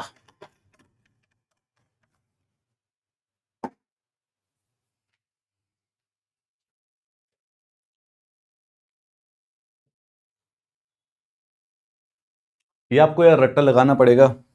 Section 22 and 23 of industrial disputes are related to strikes and lockouts. मतलब दिस इज अ रट्टाफिकेशन। Industrial disputes act in India was passed in 1947। ये तो उसके नाम में ही लिखा हुआ है इंडस्ट्रियल डिस्प्यूट एक्ट।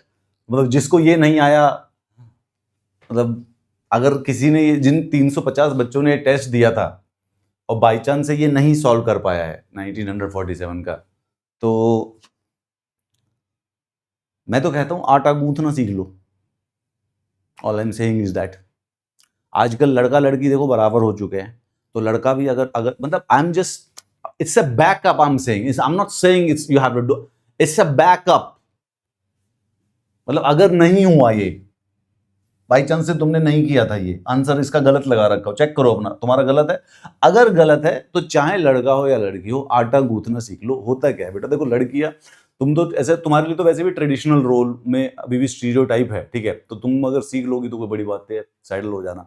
लड़के लोगों के लिए तुम भी सीख लो भाई, अगर सरकारी नौकरी की वाइफ मिली गई तो तुमको क्या शर्म है घर पे खाना वाना बना लेना, कोई बड़ी बात नहीं है। और थोड़ा सा अकेला रहना, ग्रुप में मत रहना, ज्यादा लोगों को इनवाइट मत करना अपने घर पे, ताकि तुम्हारी बातें ना फैले। वैसे कम को भी करोगे बातें तो फैल जाएंगी, लेकिन लेट्स बी ऑनेस्ट, फेमिनिज्म के सिंबल बन जाना। सोसाइटी में तुम्हारी इज्जत करेंगे लोग, मतलब सब नहीं करेंगे, बाकी कुछ लड़कियां लोग करने लग जाएंगी, वाव कर देंगे, आजकल चलता है। और तुम लोग, अब तू अपना just run your own Instagram cooking handle and the ones, देखो लड़कों, मैं तुमको एक बात बता रहा हूं, ध्यान से सुनो, तुम लोगों के लिए मैं एक लूप होल निकाल के लाया हूं अपनी जिंदगी में, and people don't actually figure this things out, but I will actually help you out my friends. करना क्या है जिंदगी में मेरे बच्चों, लड़के लोगों को बता रहा हूं मैं, देखो लड़की लोगों के साथ obviously despite the feminism they can always go back to their stereotypical जो सोसाइटल रोल होते हैं, nobody blames them for that. लड़कों के लिए अब लड़के फंस जाते हैं, देखो अगर सरकारी नौकरी वाली कोई लड़की मिले तो झट से शादी कर लेनी है, ठीक है। अब तुम कहोगे सर लेकिन उसके बाद हम जिए कैसे, हम घर पे खाना बनाए, शर्म आती है सर, बेइज्जती हो जाती है। बेटा इमीडिएटली करना क्या है कि इंस्टाग्राम या यूट्यूब पे एक कुकिंग चैनल शुरू कर देना। जब लड़का कुकिंग प्रोफेशनली करता है तो उसकी इज्जत होती है। So nobody would be like कि ये आदमी नौकरी नहीं थी इसलिए किचन में खाना बना रहा है, एवरीबॉडी वुड लाइक कि ये इसका पैशन है।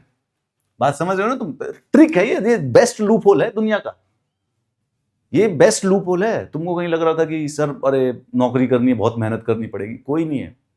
अगर खुद मार्क्स कम आ रहे हो, पढ़ाई ना हो रही हो और ये वाला क्वेश्चन गलत कर दिया हो, तो अपनी गर्लफ्रेंड को पढ़ाओ, बैठ के पढ़ाओ उसको, जबरदस्ती 8-8 घंटे बैठ के पढ़ाओ, उसकी सरकार उसका ईपीएफओ क्लियर कराओ, उसको भी कोर्स में ज्वाइन करवाओ उसका।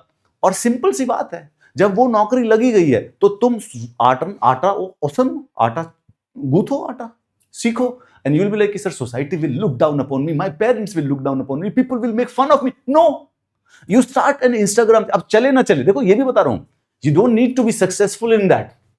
चाहे तुम्हारे सिर्फ और सिर्फ 23 फॉलोअर हो इंस्टाग्राम पे और पूरे के पूरे यूट्यूब पे पिछले 6 साल के बाद भी 118 फॉलोअर हो पाए, but everybody will respect you, यार ये इसका पैशन है, ये ऐसे अपनी मर्जी से नहीं कर रहा है। This is what he always wanted to do, क्योंकि लड़के जब कुकिंग प्रोफेशनली करते हैं तो उनकी इज्जत, अंदर अंदर तुमको पता है कि नौकरी नहीं मिल रही थी भाई, क्या करे, यही जिंदगी है, जीना पड़ता है भाई किसी तरह से, बट ये लूप होल है। अब नोटिस कीजिएगा कि जो लड़के मतलब जहां पर भी, जैसे जो बॉय है, अगर वो घर का काम वाम कराता है और वो रोटी वोटी खाना वाना बनाने लग जाता है, सो पीपल बी लाइक क्या चल रहा है, despite the equality and stuff and all, you know. लोग पढ़ते कम है, बाहर जाके फिर भी बायस्ड और प्रेजुडिस तो दिखाई देते हैं, पर कभी भी किसी लड़के का जिसका यूट्यूब चैनल हो उसको ब्लेम नहीं करता कोई कुकिंग का। करना क्या है, हर हफ्ते 2 वीडियो बना देना, कुछ कुछ ऐसे आगे कैमरा लगा के ऐसे चाउमीन वाउमीन लेके करते रहना कुछ कुछ यार। यूट्यूब से ही सीख के, यूट्यूब पे ही किसी का वीडियो देखो चाउमीन बनाने का और उसको कैमरे डला के वही कर डालो, भाई तुम्हारी पूरी इज्जत बची रहेगी। बेस्ट लूप होल एवर है, मैं बता रहा हूं तुमको, मैंने लिटरली सोच के रखा हुआ था। मैंने कहा भाई अपना काम नहीं चले, बच्चे आना बंद हो जाए, कोचिंग इंस्टीट्यूट बंद हो जाए, करना क्या है, शादी कर लेनी है किसी भी लड़की से, ऐसी वाली से जो जॉब कर रही हो। तो मैं क्या करूंगा, मैं खाना बनाएगा, लेकिन इमीडिएटली यूट्यूब चैनल और स्टार्ट करूंगा ताकि बेइज्जती ना हो। एवरीबॉडी विल लाइक कि पैशन इस आदमी का। Works committee is the बायपार्टाइट body बेटा। वर्क्स कमेटी क्या होती है, बायपार्टाइट। वर्क्स कमेटी में 2 लोग होते हैं, एम्प्लॉयर और एम्प्लॉय, ठीक है, एक्चुअल इन्फॉर्मेशन है, नोट्स में अपना पढ़ के चलना था, कोई खास ऐसा कॉम्प्लेक्स मैटर है नहीं। एक्चुअली बायपार्टाइट का मतलब जिसमें 2 हैं, ठीक है। Conciliation officer generally concludes his proceedings within 14 days। Similarly industrial disputes act में जो कंसाइलेशन ऑफिसर है उसको 14 दिन के अंदर अंदर पूरी की पूरी चीजों को, मतलब जब कंसाइलेशन होना स्टार्ट होता है तो 14 दिन के अंदर अंदर भाई वो अपनी सारी की सारी रिपोर्ट देके वो बता देता है कि भाई this is my suggestion, would you like to accept it और not. Which of the following method is not incorporated under Industrial Dispute Act of 1947? तो याद रखना, कंसाइलेशन, आर्बिट्रेशन और देखो मीडिएशन को तो स्टैट्यूटरी रोल ही नहीं मिला हुआ है, ठीक है, वो मिला नहीं हुआ है। कंसाइलेशन, आर्बिट्रेशन और एडजुडिकेशन जो है वो, अब मैंने यहाँ पे नॉट, मैंने भी गलती करी आप लोगों के सामने, अभी भी समझा रहा था मैं कि भाई जिस क्वेश्चन में नॉट लिखा हो पहला पर्पस क्या है, मार्क करना है, जल्दबाजी नहीं करनी है ऑप्शन पढ़ने की, कभी भी मत करना। ये पहले, this is a physical thing your body should do, that whenever you read not, never, cannot in the question, you immediately like give circle to it That's how you don't make a silly mistake. It's always going to be about one question, my friend. You're never gonna fail cut off by 50 marks. You'll always gonna face cut off by 2 marks. Okay? सिर्फ 2 number का फर्क पड़ता है हमेशा, 3 number का ज्यादा नहीं पड़ रहा है दुनिया में. तो नॉट कलेक्टिव बार्गेनिंग जो है वो इंडस्ट्रियल डिस्प्यूट एक्ट में नहीं दिया हुआ, ये बाकी तीनों दी हुई हैं, और मीडिएशन किसी में भी नहीं दिया हुआ. क्या चाहिए? बात समझ गए ना? मीडिएशन किसी में भी नहीं दिया हुआ. It doesn't have the statutory status, और बाकी सारे के सारे normal, no problem. Then question number 35, conclusion of adjudication. A workman cannot go on strike under the industrial dispute for 2 months. Adjudication होने के अगर फाइनल रिजल्ट आया है और वर्कर्स को वो नहीं पसंद आया, वर्कर्स को फिर भी स्ट्राइक पे जाना है, तो इमीडिएटली नहीं जा सकते. कम से कम नहीं तो 2 महीने का आपको गैप देना पड़ेगा. Workers are barred from striking for 2 months after the conclusion of adjudication और arbitration proceedings. No doubts about it. Main function क्या है आर्बिट्रेटर का? To adjudicate industrial disputes. ठीक है.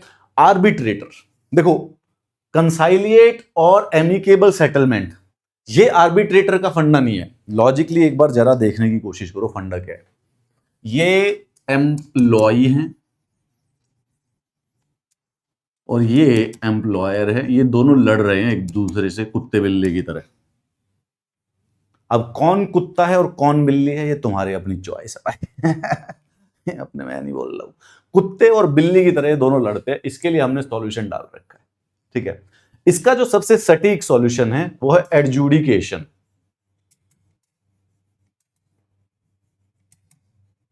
एडजुडिकेशन क्या होता है भाई? कोर्ट में जाके अपना सॉल्यूशन करा लो. लास्ट में ये है, बाकी सारी चीजें छोटी हैं, लास्ट में ये तो है ही है.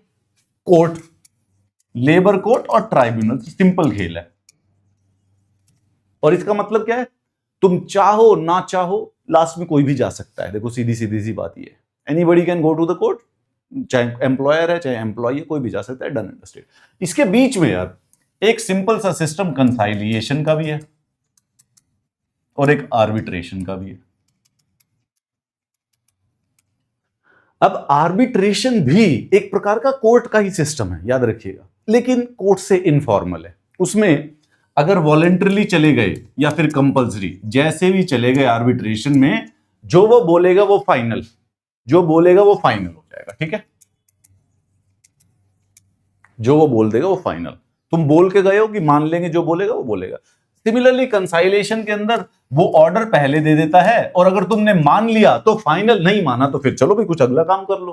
कंसाइलेशन का नहीं मान रहे तो ठीक है, फिर और कर लो. बट अगर मान लिया, अगर कंसेंट कर दिया दोनों पार्टी ने, तो फिर इसको भी फाइनल कर सकते हैं. नहीं तो इस मुद्दे पे, मतलब ऐसे कि कोई नाखुश है तो मैं नहीं मानना भाई. ठीक है. जैसे मैं और मेरा छोटा भाई दोनों के दोनों लड़ रहे थे. मेरी मम्मी आई और मेरी मम्मी ने आम था जो, उसके आधे आधे टुकड़े करके आधा उसको दे दिया, आधा मेरे को दे दिया. I was not happy with it. मगर नहीं चाहिए मेरे को, तो कैंसिल हो गया. अब भाई आर्बिट्रेशन होगी. मैं और मेरे भाई दोनों के दोनों अगर वॉलंटरली अपनी दादी के पास चले जाएं, अब जो दादी ऑफर देगी उसको मानना पड़ेगा. अब ऐसे बार बार थोड़ी कंटिन्यूसली लड़ाई करनी पड़ेगी, मानना पड़ेगा. तो भाई दादी ने जो बोला, अगर दोनों मिलके गए हैं आम को लेके, तो जो बोला कि ठीक है ये कर ले करना पड़ेगा. पता चले हमारा मन अभी भी नहीं है, पड़े हुए हैं सड़वों की तरह, तो फिर मेरी मम्मी बोलती कि जाओ दादी के पास और जो वो कहेगी तुमको मानना पड़ेगा. फिर मेरे को दोबारा से मानना पड़ेगा. और अगर इन सब में भी नहीं हुए तो भाई हम चले गए अपने पापा के पास, कोर्ट के पास, फाइनल कोर्ट के पास.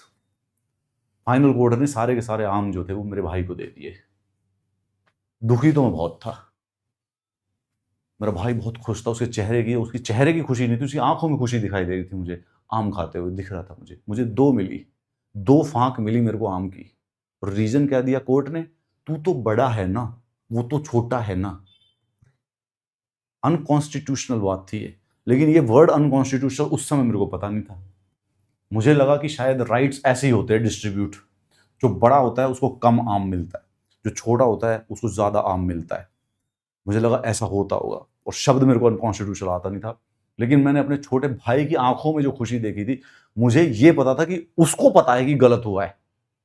पापा को नहीं पता था कि मेरे साथ गलत हुआ है, लेकिन मेरे छोटे भाई को पता था कि हो तो गलत रहा है, बट तू क्या कर लेगा. मेरे अंदर बस यही चाह थी कि काश मैं अपने मामा के घर होता और हमारी जो ट्राइब्यूनल है वो हमारी नानी होती, तो मेरी नानी मुझे ज्यादा आम दे देती मेरे छोटे वाले को दुखी करके, बट सैडली मैं अपने घर में था।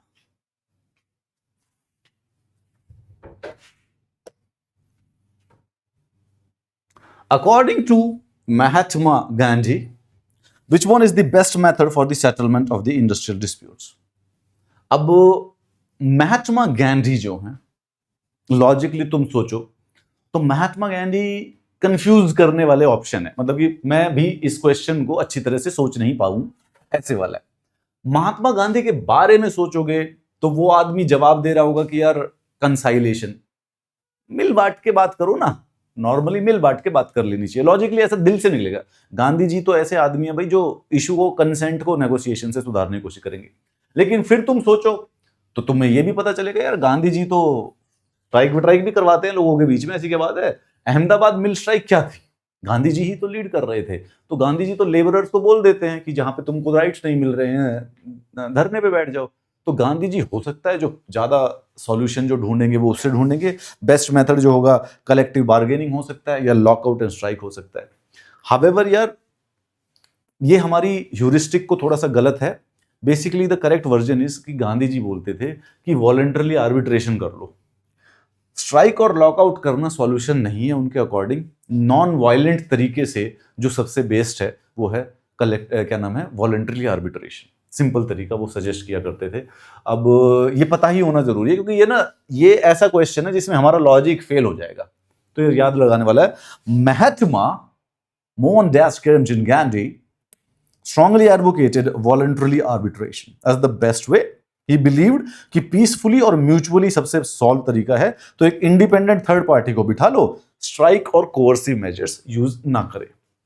I always like to say Mahatma Gandhi the way the Britishers would have said. Where is the Mahatma? Is the Lord Irwin speaking to Mahatma Mohandas Karamchand Gandhi? Called the Mahatma to the round table conference. Have you heard that the Mahatma Gandhi has called for the civil disobedience movement all over the country? Leave the Mahatma. This is a seditious Brahmin or Banya, I don't know what it is. But Mahatma Gandhi has been convicted of the sedition in 1922. The Mahatma Gandhi.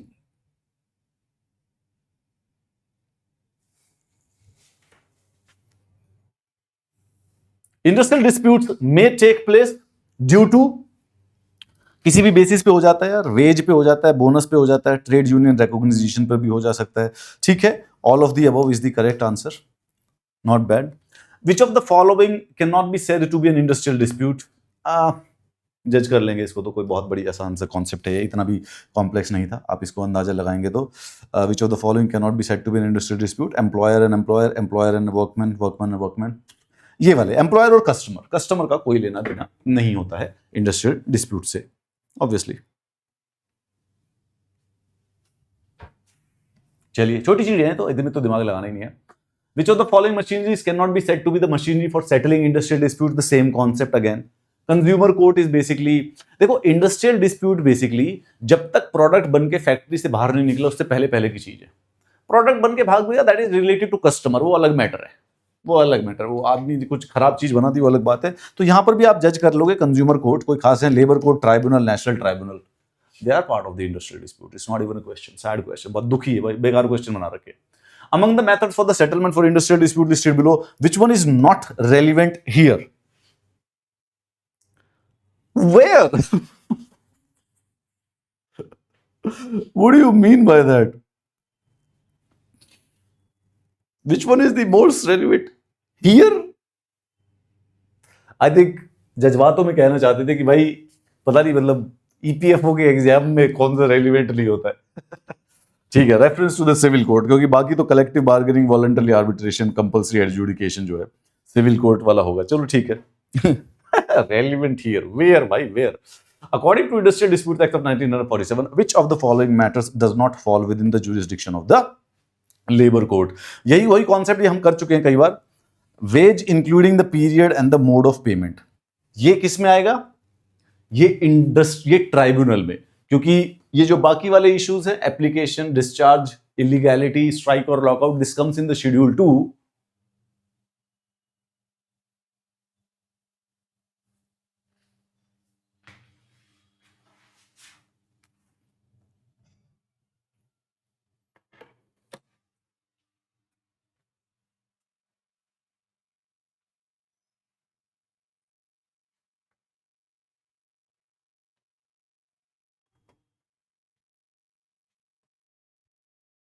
Can you hear me, my man? Are we live, bros? Are we live? और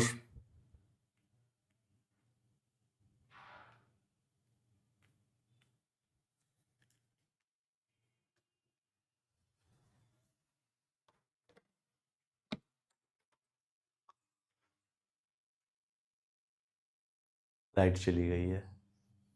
ऐसा होता तो नहीं है, क्योंकि ये है तो इन्वर्टर के साथ जुड़ा हुआ, बट एवरीथिंग वेंट ब्लैक. इतनी देर में जब तक मैं सब कुछ ऑन करता हूँ वापस, बटन दिख रहा है तुम लोगों को? बटन नहीं, कैमरे से नीचे हो रहा है on. The point, my friend, is that when the Britishers were actually fighting the Mahatma Mohandas Karamchand Gandhi, the first point, oh sorry, no point, that's the wrong accent. Hold on for a second. Let me get my British accent back. Let me try to get let me try to get my British accent back.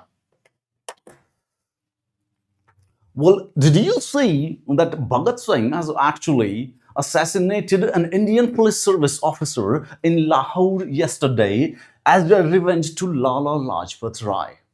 Who was the person who ordered the strike on the Lala Lajpat Rai? Well, Mahatma Gandhi has basically condemned the repressive tactics that we use against them. Aren't we genuine, honest, hypocritic? We feel that we are the rulers of the world, but we cannot provide the democracy and the full set of rights that we implement in Britain, but treat these Indians as inferior to ourselves. This is a sickness of our mind. We would be, once when they get their freedom, and when in 2025 these 1.5 billion people will get their own internet and all, they are going to troll us on YouTubes in their own courses. We have taught them English and have not understood Hindi.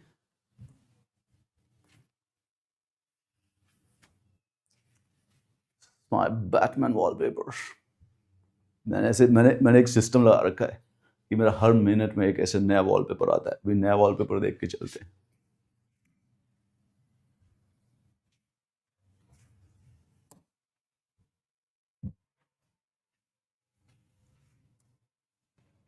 ये मेरा second नया wallpaper आ गया. इससे मेरे बड़े सारे wallpaper लगा रखे हैं.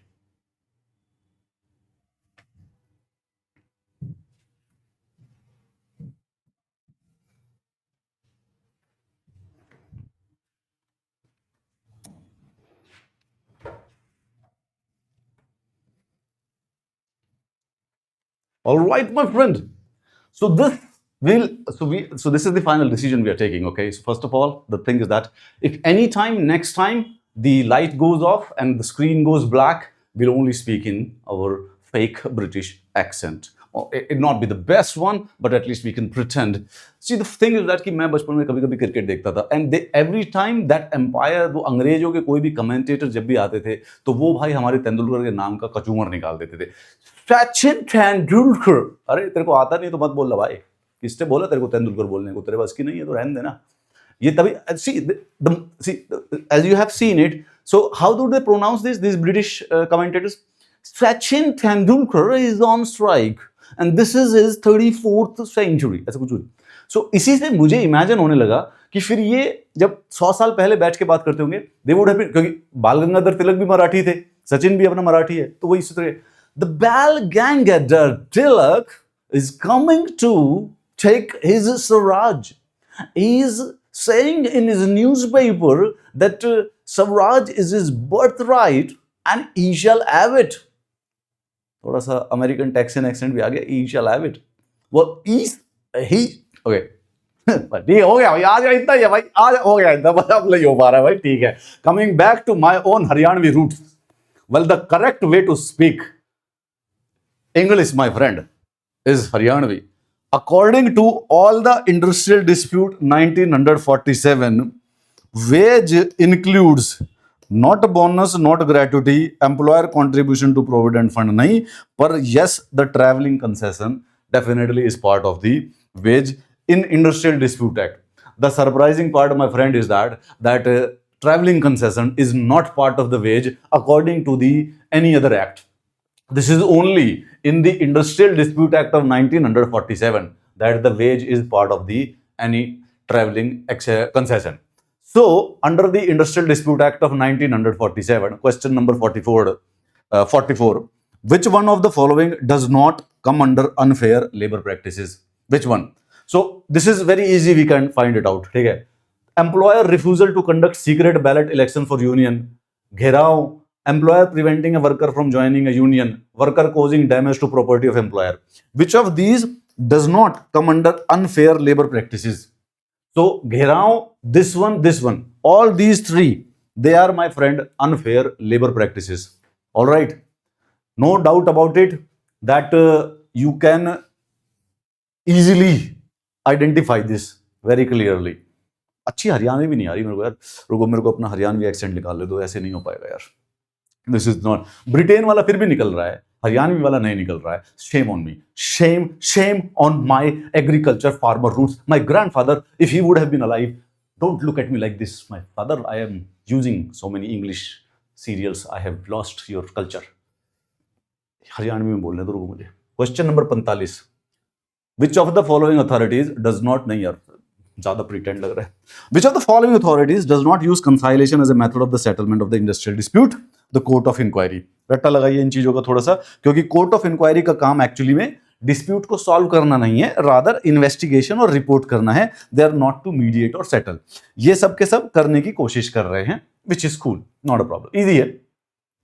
Which one of the following is the last weapon in the hand of the workers?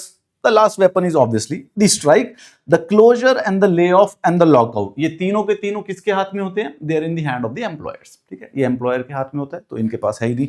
Which one of the following is not an important element of the strike? Cessation of work by a body of person under a common understanding for a genuine reason.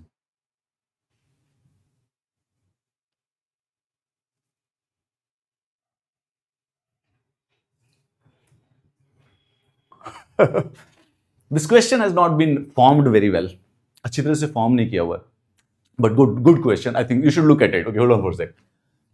Is not, as I told you, पहले तो not हमें mark कर लेना चाहिए. No matter what happens, not कौन सा नहीं है element of the strike. Strike करने के लिए क्या जरूरी है? तो cessation of the work. Strike में काम नहीं किया जाएगा, yes, by a body of person. अकेला आदमी स्ट्राइक नहीं करता है, ठीक है, सबको मिलकर करना पड़ता है, उसको स्ट्राइक बोलते हैं. Under a common understanding, obviously everybody will go together. अगर इकट्ठे नहीं भी गए हो तो बेसिकली उसको स्ट्राइक नहीं बोल सकते. For a genuine reason. Now this explains कि हर स्ट्राइक जेन्युइन रीजंस पे नहीं होगी. There can be non genuine reasons also. मतलब कि कोई ऐसा स्पेसिफिकली लीगैलिटी नहीं है कि there are some specific reasons जिनके ऊपर स्ट्राइक की जा सकती है. वो while workers may strike for a reason, the genuineness of is not a legal requirement for it to be classified as A strike. ठीक है, तो स्ट्राइक को क्लासिफाई करने के लिए भी क्या स्ट्राइक है, जैसे आपको एग्जांपल देता हूं कि इस क्लासिफिकेशन का क्या मतलब हुआ. सपोज करो कि किसी दिन किसी कंपनी में 500 लोग काम करते थे, ठीक है, और 400 लोग नहीं आए, हाइपोथेटिकली मानते हैं. तो अब बोलो ये स्ट्राइक है या नहीं है. तो हमको उसको लीगली स्ट्राइक मानना के लिए हमें ये चीजें देखनी पड़ेंगी. क्या काम रुका हुआ है? हाँ, ओके. क्या बॉडी ऑफ पर्सन है? यस भाई, 400 लोग गायब हैं. क्या कॉमन अंडरस्टैंडिंग थी? अब देखना पड़ेगा कि वो 400 के 400 क्यों नहीं आए. सबके सब अब पता चला कि भाई वो 400 के 400 लिटरली एक ही उससे ट्रेन से आया करते थे, और वो जो ट्रेन की पटरी थी वो उस दिन टूटी फूटी थी, ट्रेन ही नहीं चली. So all of 400 are absent, nobody has basically done a strike. तो लीगली किस चीज को स्ट्राइक बोला जाता है, उसके लिए प्री कंडीशंस हैं, यू हैव टू आइडेंटिफाइड. तो जस्ट बिकॉज की काम रुक गया, जस्ट बिकॉज की रैंडमली लोग नहीं आए हैं, उसको स्ट्राइक नहीं बोलेंगे, तो स्ट्राइक को कुछ कुछ बोला जाएगा। तो ऐसे में सपोज करो कि कोई लोग काम करने से मना कर रहे हैं और कोई आदमी बोल रहे कि भाई आज कैंटीन में खाना नहीं बना था, अच्छा खाना नहीं था, हम तो सबके सब काम करना से बंद कर देंगे, तो ये कोई जेन्युइन रीजन नहीं है, पर इसको स्ट्राइक माना जाएगा। क्यों? क्योंकि अगेन काम रुक चुका है, बॉडी ऑफ पर्सन है, कॉमन अंडरस्टैंडिंग थी उन सबकी, सबके सब बोल रहे थे। So it's a very good question, very very good conceptual question. Lightning strike तो वर्ड है सिंपल, लाइटनिंग स्ट्राइक का मतलब going on strike suddenly. Notice देके क्या लाइट करोगे, और बैलेट देके क्या करोगे, ऑल नेसेसरी प्रिपरेशन के बाद क्या लाइटनिंग हुई। लाइटनिंग एकदम अचानक से जो भड़क उठे उसको लाइटनिंग स्ट्राइक कहते हैं। लॉकआउट इज ए, ये तो आउट एंड आउट, अब लॉकआउट कोई रिवार्ड तो है नहीं, इंडस्ट्रियल एक्शन इंसेंटिव क्या ही है, ठीक है, this is a easy question. Lockout is an industrial action, ठीक है, it's not a reward obviously. Lockout का मतलब होता है कंपनी बंद कर दी, वर्कर्स को अंदर नहीं घुसने दे रहे, ठीक है। Lockout is in an industry is declared by the management. अरे वाह, वो जो मैंने ऊपर बताया वही बेसिकली नीचे आंसर में दे दिया है कि लॉकआउट कौन करता है, लॉकआउट मैनेजमेंट करती है। बेसिकली दो चीजें हैं, दो पहलू हैं, वर्कर्स स्ट्राइक करते हैं और मैनेजमेंट जो है वो लॉकआउट करती है, ठीक है। वर्कर्स बोले कि हम आ ही नहीं रहे फैक्ट्री के अंदर, काम नहीं करेंगे, और मैनेजमेंट बोलती है कि हम ताला बंद कर रहे हैं, हम तुमको ही नहीं घुसने दे रहे, बाहर में जाओ। एज ए प्रेशर टैक्टिक कह सकती है, जाओ मत आओ तुम, हमको क्या फर्क पड़ रहा, हम किसी और लोगों को हायर कर लेंगे। लॉकआउट, एंट्री बंद कर दी उनकी, ठीक है, cool. In which situation to be so called as strike which one of the following must be present. ये वही जो ऊपर अभी क्वेश्चन आया था उसी का अलग वर्जन है, सेमी तरीके से। प्लूरैलिटी, अकेला आदमी स्ट्राइक नहीं करता। Cessation of work, yes. Acting in combination, so this is exactly the same ऊपर वाला जो क्वेश्चन है उसी का एक दूसरा वर्जन यहां पे पूछा गया है। Wild cat strike means a strike declared suddenly and without prior notice। तो लाइटनिंग स्ट्राइक में क्या फर्क है भाई, और ये कौन है जो ये नाम ढूंढ रहे हैं इन चीजों के। एकदम अचानक से स्ट्राइक कर देंगे तो उसको बोलेंगे लाइटनिंग स्ट्राइक, बिना नोटिस के अचानक से स्ट्राइक कर देंगे इसको कहेंगे wild cat strike. Jaguar strike क्यों नहीं कह रहे, पैंथर स्ट्राइक क्यों नहीं कह रहे हो, टाइगर स्ट्राइक, वाइल्ड कैट पे ही क्यों रुक गए हो। शेर भी तो होता है, हो सकता है मतलब वुल्फ भी तो अचानक से शिकार कर देता है क्या, नहीं, शेर तगड़ा, शेर ज्यादा अचानक से करता है। वाइल्ड कैट रखते हैं, वाइब बनेगी, किताब पढ़ते हुए बच्चे देखेंगे, मजा आएगा कुछ जिंदगी में। उनके भी जीवन, जो आदमी लेबर लॉज पढ़ रहा है उसके जीवन में क्या रंग खुशियां हैं, दुखी है वो वैसे जीवन से, तो उसको भी कुछ ना कुछ एंटरटेनमेंट देने के लिए। वाइल्ड कैट और lightning, they are similar kind of things, दोनों की दोनों चीजें। वाइल्ड कैट और lightning occurs when workers stop work abruptly without giving prior notice and without union approval. It's spontaneous and unplanned unlike a regular strike, ठीक है। तो wild cat is basically the lightning strike, अलग अलग terminology है। कोई बोल देगा wild cat है, कोई बोलेगा बिजली की तरह से एकदम चमका लड़का, वो चीते की चाल है उस आदमी की, वो बाजीराव मस्तानी वाला जो चीते की चाल और बाजीराव की तलवार, दोनों बहुत तेज चलती है। I don't know the dialogues. I'm so sorry. मुझे सिर्फ और सिर्फ बैटमैन पिक्चर के 2 डायलॉग याद है। It is not who you are underneath, it is what you do that defines you. Rachel ने बोला था वेन से, ब्रूस वेन से। और दूसरे वाला You either die a hero or live long enough to see yourself become। सिर्फ 2 ही coat याद किए हैं मैंने। जब भी मैं कोई ऐसे लिखने बैठता हूं ना, मुझे किसी और का कोई कोट याद है, ना एरिस्टोटल का, ना प्लेटो का, ना बुद्ध का, ना अपना गांधी का भी नहीं है, किसी का कोट याद नहीं रहता। यही 2 कोट याद आ जाते हैं और बहुत कोशिश के बाद स्पाइडरमैन वाला और याद आ जाता है, with great power comes great responsibility. अब कॉमिक बुक हीरो बैटमैन और स्पाइडरमैन के कोट कैसे लिख के आ जाऊं ऐसे में यार। इसीलिए तुम्हारे सर का यूपीएससी नहीं हुआ 25 नंबर है, 25 नंबरों से, 19 नंबरों से। क्यों? क्योंकि किताब में लिखे हुए बैटमैन के कोट, एग्जामिनेशन भी पढ़ रहा है कि ये आदमी 15 साल से ऊपर बैटमैन की पिक्चरें देख रहा है झंडू।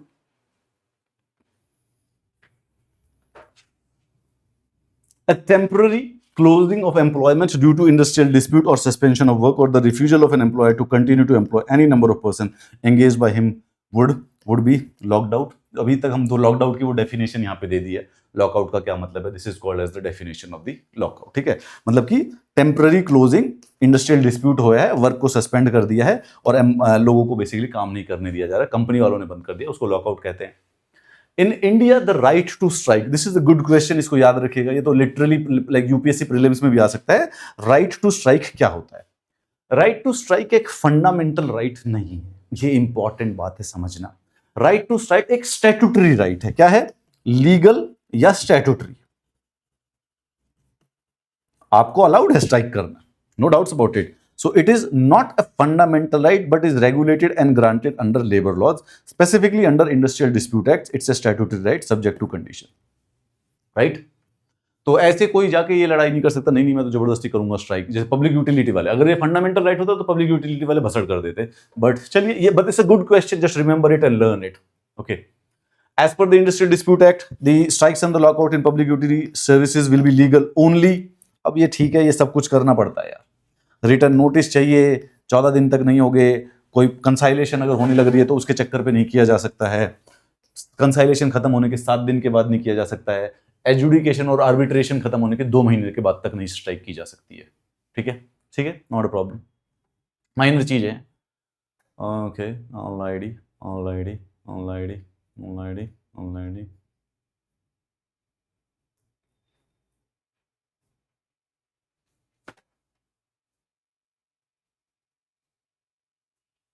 पढ़ लीजिएगा इसको, कोई बात नहीं, मेरे को इतना लंबा में क्या पढ़ लेना यार, मैं शेयर कर दूँ, सब थोड़ी ना पढ़ेगा खुद भी कहूँगा, बहुत सारी चीजें, इतना सारी चीजें मेरे को कैसे पता चलेगा।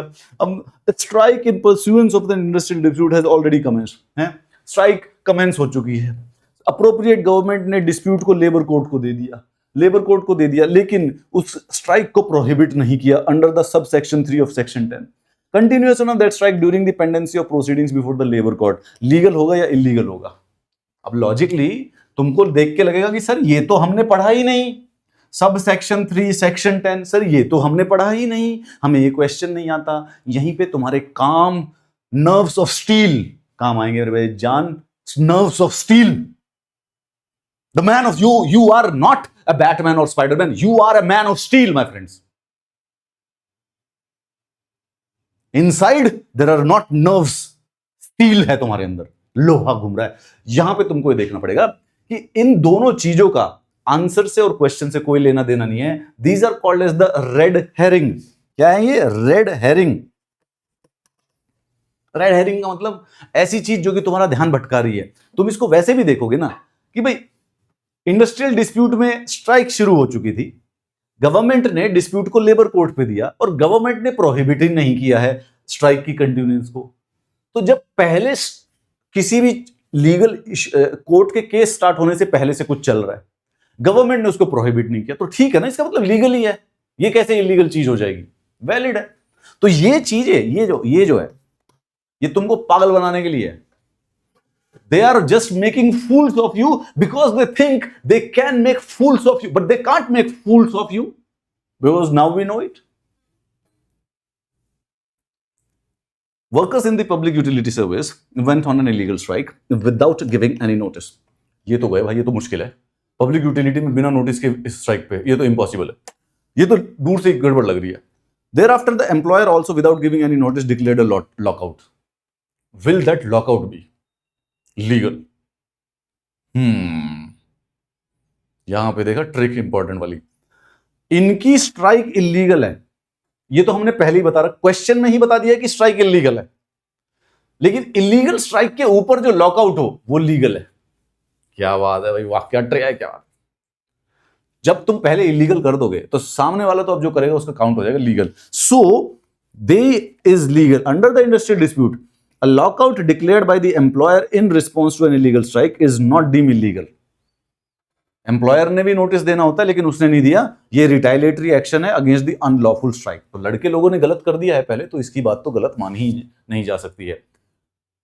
स्टील फैक्ट्री के अंदर एक ट्रेड यूनियन थी, served notice on the 1st January but the union went on strike in the middle of the way. Will the strike be? क्या होगा?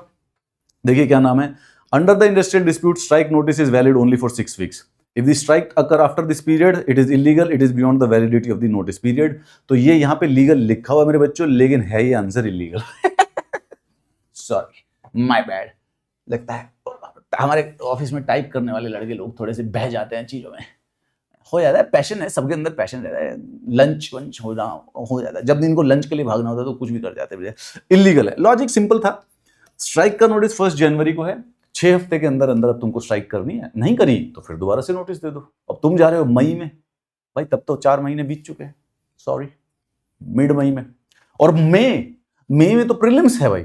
ओह, यहां पे 15 मई को तुम स्ट्राइक पे जा रहे हो और 24 मई को प्रीलिम्स। ओहो, ये तो वैसे ही इलीगल मान लेंगे हम लोग। As the UPSC aspirants we should consider it illegal any which way. An award was given on the subject of bonus 3 months back and it is still in operation. The union decides to go on a strike on the issue of the revision of the wages in that organization. Will that strike be legal? कोई problem नहीं है, legal है। Strike on a matter different from the subject of an existing award is legal, ठीक है, कोई बात नहीं, this is legal, कोई खास बड़ी बात नहीं है। अवार्ड का मतलब होता है जजमेंट।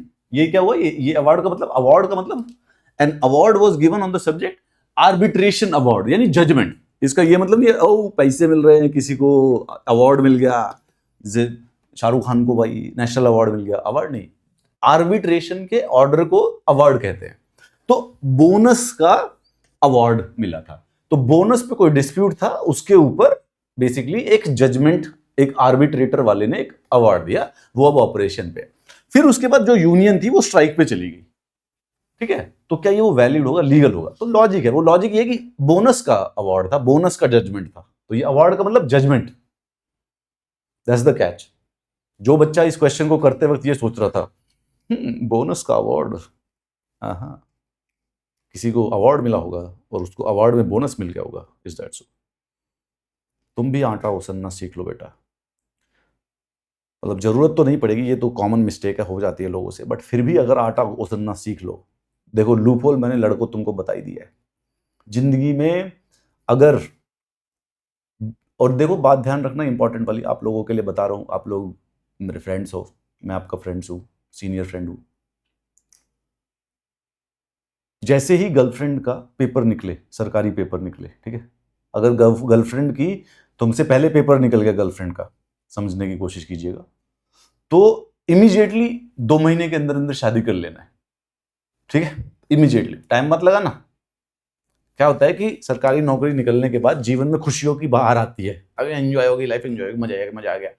अब तुम सड़ू डिप्रेशन बेरोजगार आदमी, मैं आपको डिमीन करने के लिए कर रहा हूं, ऐसे रियलिटी है यार, तुम जानते हो कि भाई अब क्या करें, बेरोजगारी चल रही है सर, जीवन में बहुत दुखी है, तुम्हारे पास चवन्नी नहीं, और लड़की की लग गई है जॉब, इसके जीवन में आ गई है खुशियों की बहार, और ये खुशियों की बहार जो है, उसके बाजू में उसके जितने नए दोस्त बन रहे हैं उन सभी खुशी की बहारों के साथ है, तो मौसम बदल जाता है।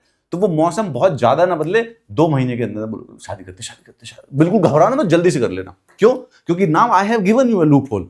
तुम्हारी जॉब लगे ना लगे कोई बड़ी बात नहीं है, खाना बना लेंगे अपना, बढ़िया, और यूट्यूब पे अपना चैनल चलाओ, इज्जत करेगी दुनिया पूरी की पूरी, एकदम तरला दलाल की तरह। मतलब तरला दलाल नहीं, एक लड़का है वो जो उसका कोई कुकिंग शो चलता है, I don't know the name, but ऐसे तुम लोग भी अपनी वाइफ बना के रखना, शर्माने की क्या जरूरत है भाई, घर में एक सरकारी नौकरी हो जाए, कई पुश्त निकल जाती है यार, जन्नत ही जन्नत हो जाएगी पूरी पूरी लाइफ में।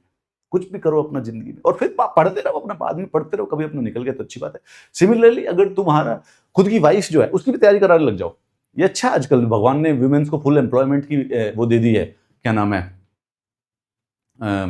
परमिशन। जब भी कोई लड़की तुमसे ये पूछे कि क्या मुझे शादी के बाद जॉब करने दोगे, तो करेक्ट आंसर इज करने दोगे का क्या मतलब है, तुम ही तो करोगी, राइट? Never be ashamed.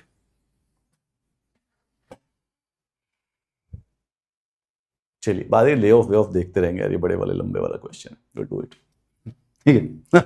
कल सी यू टुमारो, पॉलिटी करेंगे कल।